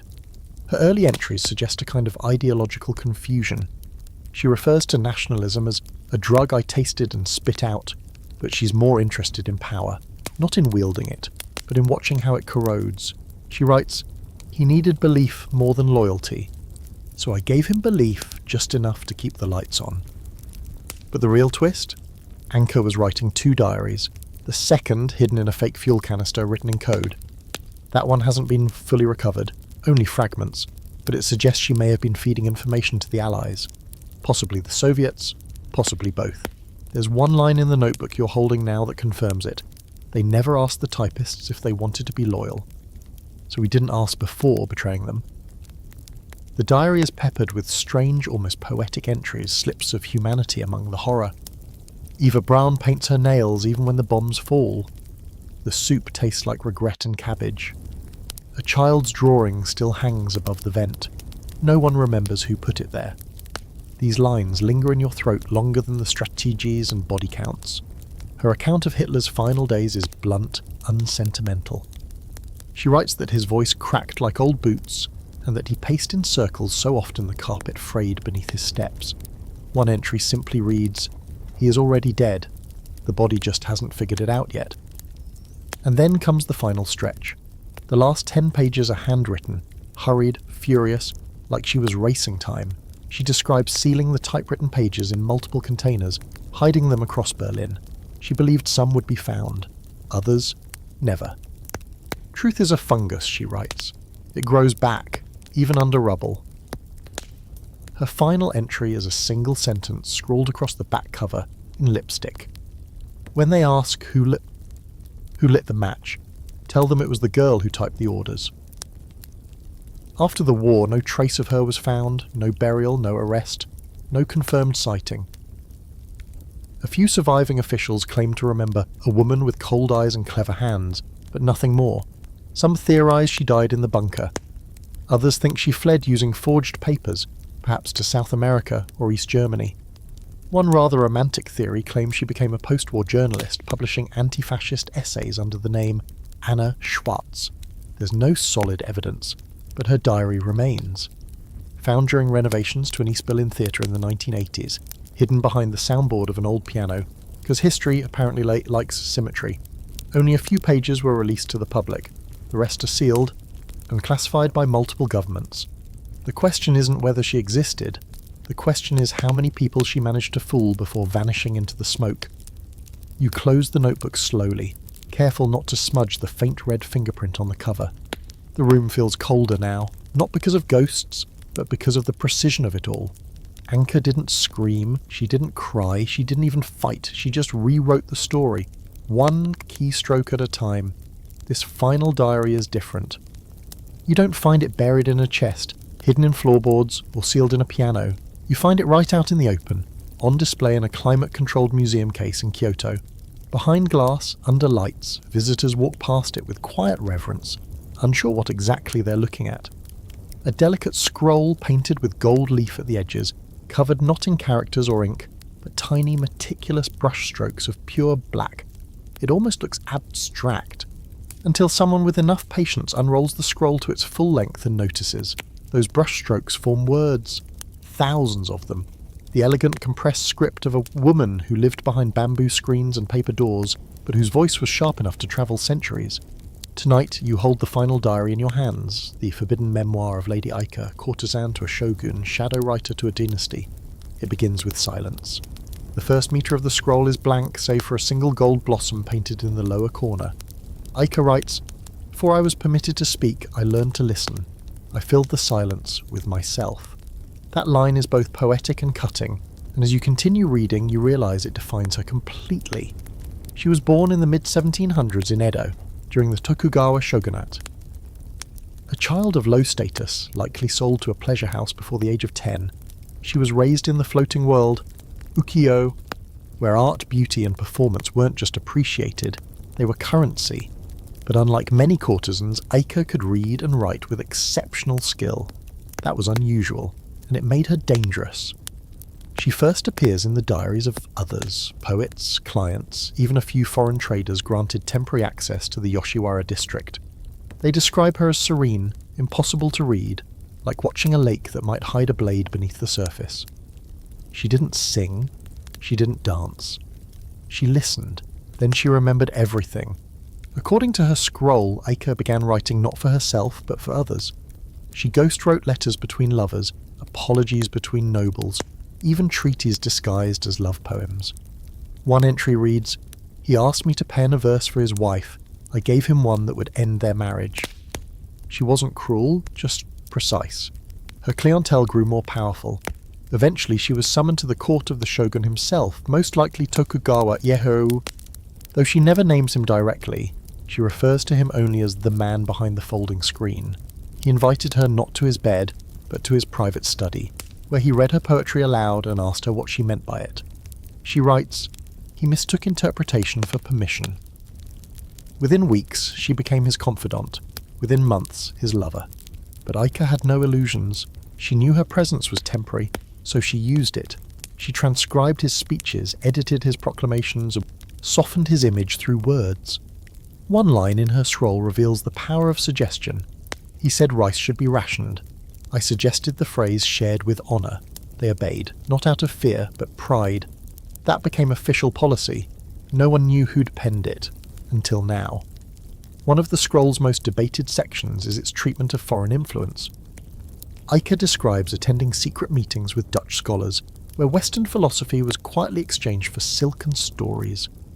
She writes, "They offered telescopes, we gave them mirrors." It's unclear whether she truly grasped the geopolitical impact of these meetings, but she understood their weight. Words, she writes, are always the first shipment in a war. She also describes her rivalry with another courtesan, Lady Umeko, whose beauty, Aika admits, far surpassed hers. Umeko played the game the traditional way, music, perfume, seduction. Aika, however, worked in ink. She describes watching Umeko entrance a daimyo while secretly slipping a coded message into his fan. "We were not enemies," Aika writes, "we were mirrors angled at different men." There's a strange kind of affection in that line, a recognition of shared power even in isolation. The scroll grows darker near its centre. Political tension thickens. Aika references a failed assassination plot, one she claims to have helped prevent by mistranslating a letter. He meant to say, Strike at dawn, I wrote, "Wait for cherry blossoms. The result, 6 more weeks of breath." Scholars still argue over whether she exaggerated her role, but the scroll's presence alone lends credibility. You don't gild the lies of a nobody. Eventually her position became precarious. Whispers of her influence spread. A new advisor, likely jealous or threatened, accused her of manipulating policy. The shogun withdrew. She was dismissed, not violently, not publicly, but quietly, as all inconvenient women were. She was sent to a monastery for reflection, as if wisdom were an infection to be quarantined. And that is where she wrote the scroll. In exile, with no audience, no future, no patron, she wrote the full truth. The meetings, the edits, the false verses she slipped into official proclamations, the secret names of men she saved and those she let drown. The margins are dotted with personal notes, painfully human ones. I miss the sound of fans closing. The ink stains my fingertips, but the silence stains deeper. One especially poignant section reads, "I told a man once that words could not change the world. I lied.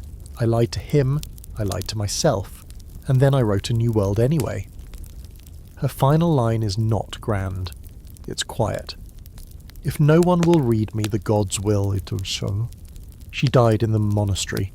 No records say how, some think suicide, others believe old age, a soft fade into the tatami mats. Her scroll was discovered 2 centuries later during restoration work, carefully preserved in a cedar box wrapped in linen. No signature, but the brushstrokes are unmistakable, tight, elegant, and fierce. Now, tourists walk past the glass case and barely glance. Some think it's just a decorative scroll, another relic from an age of paper and poetry, but you know better.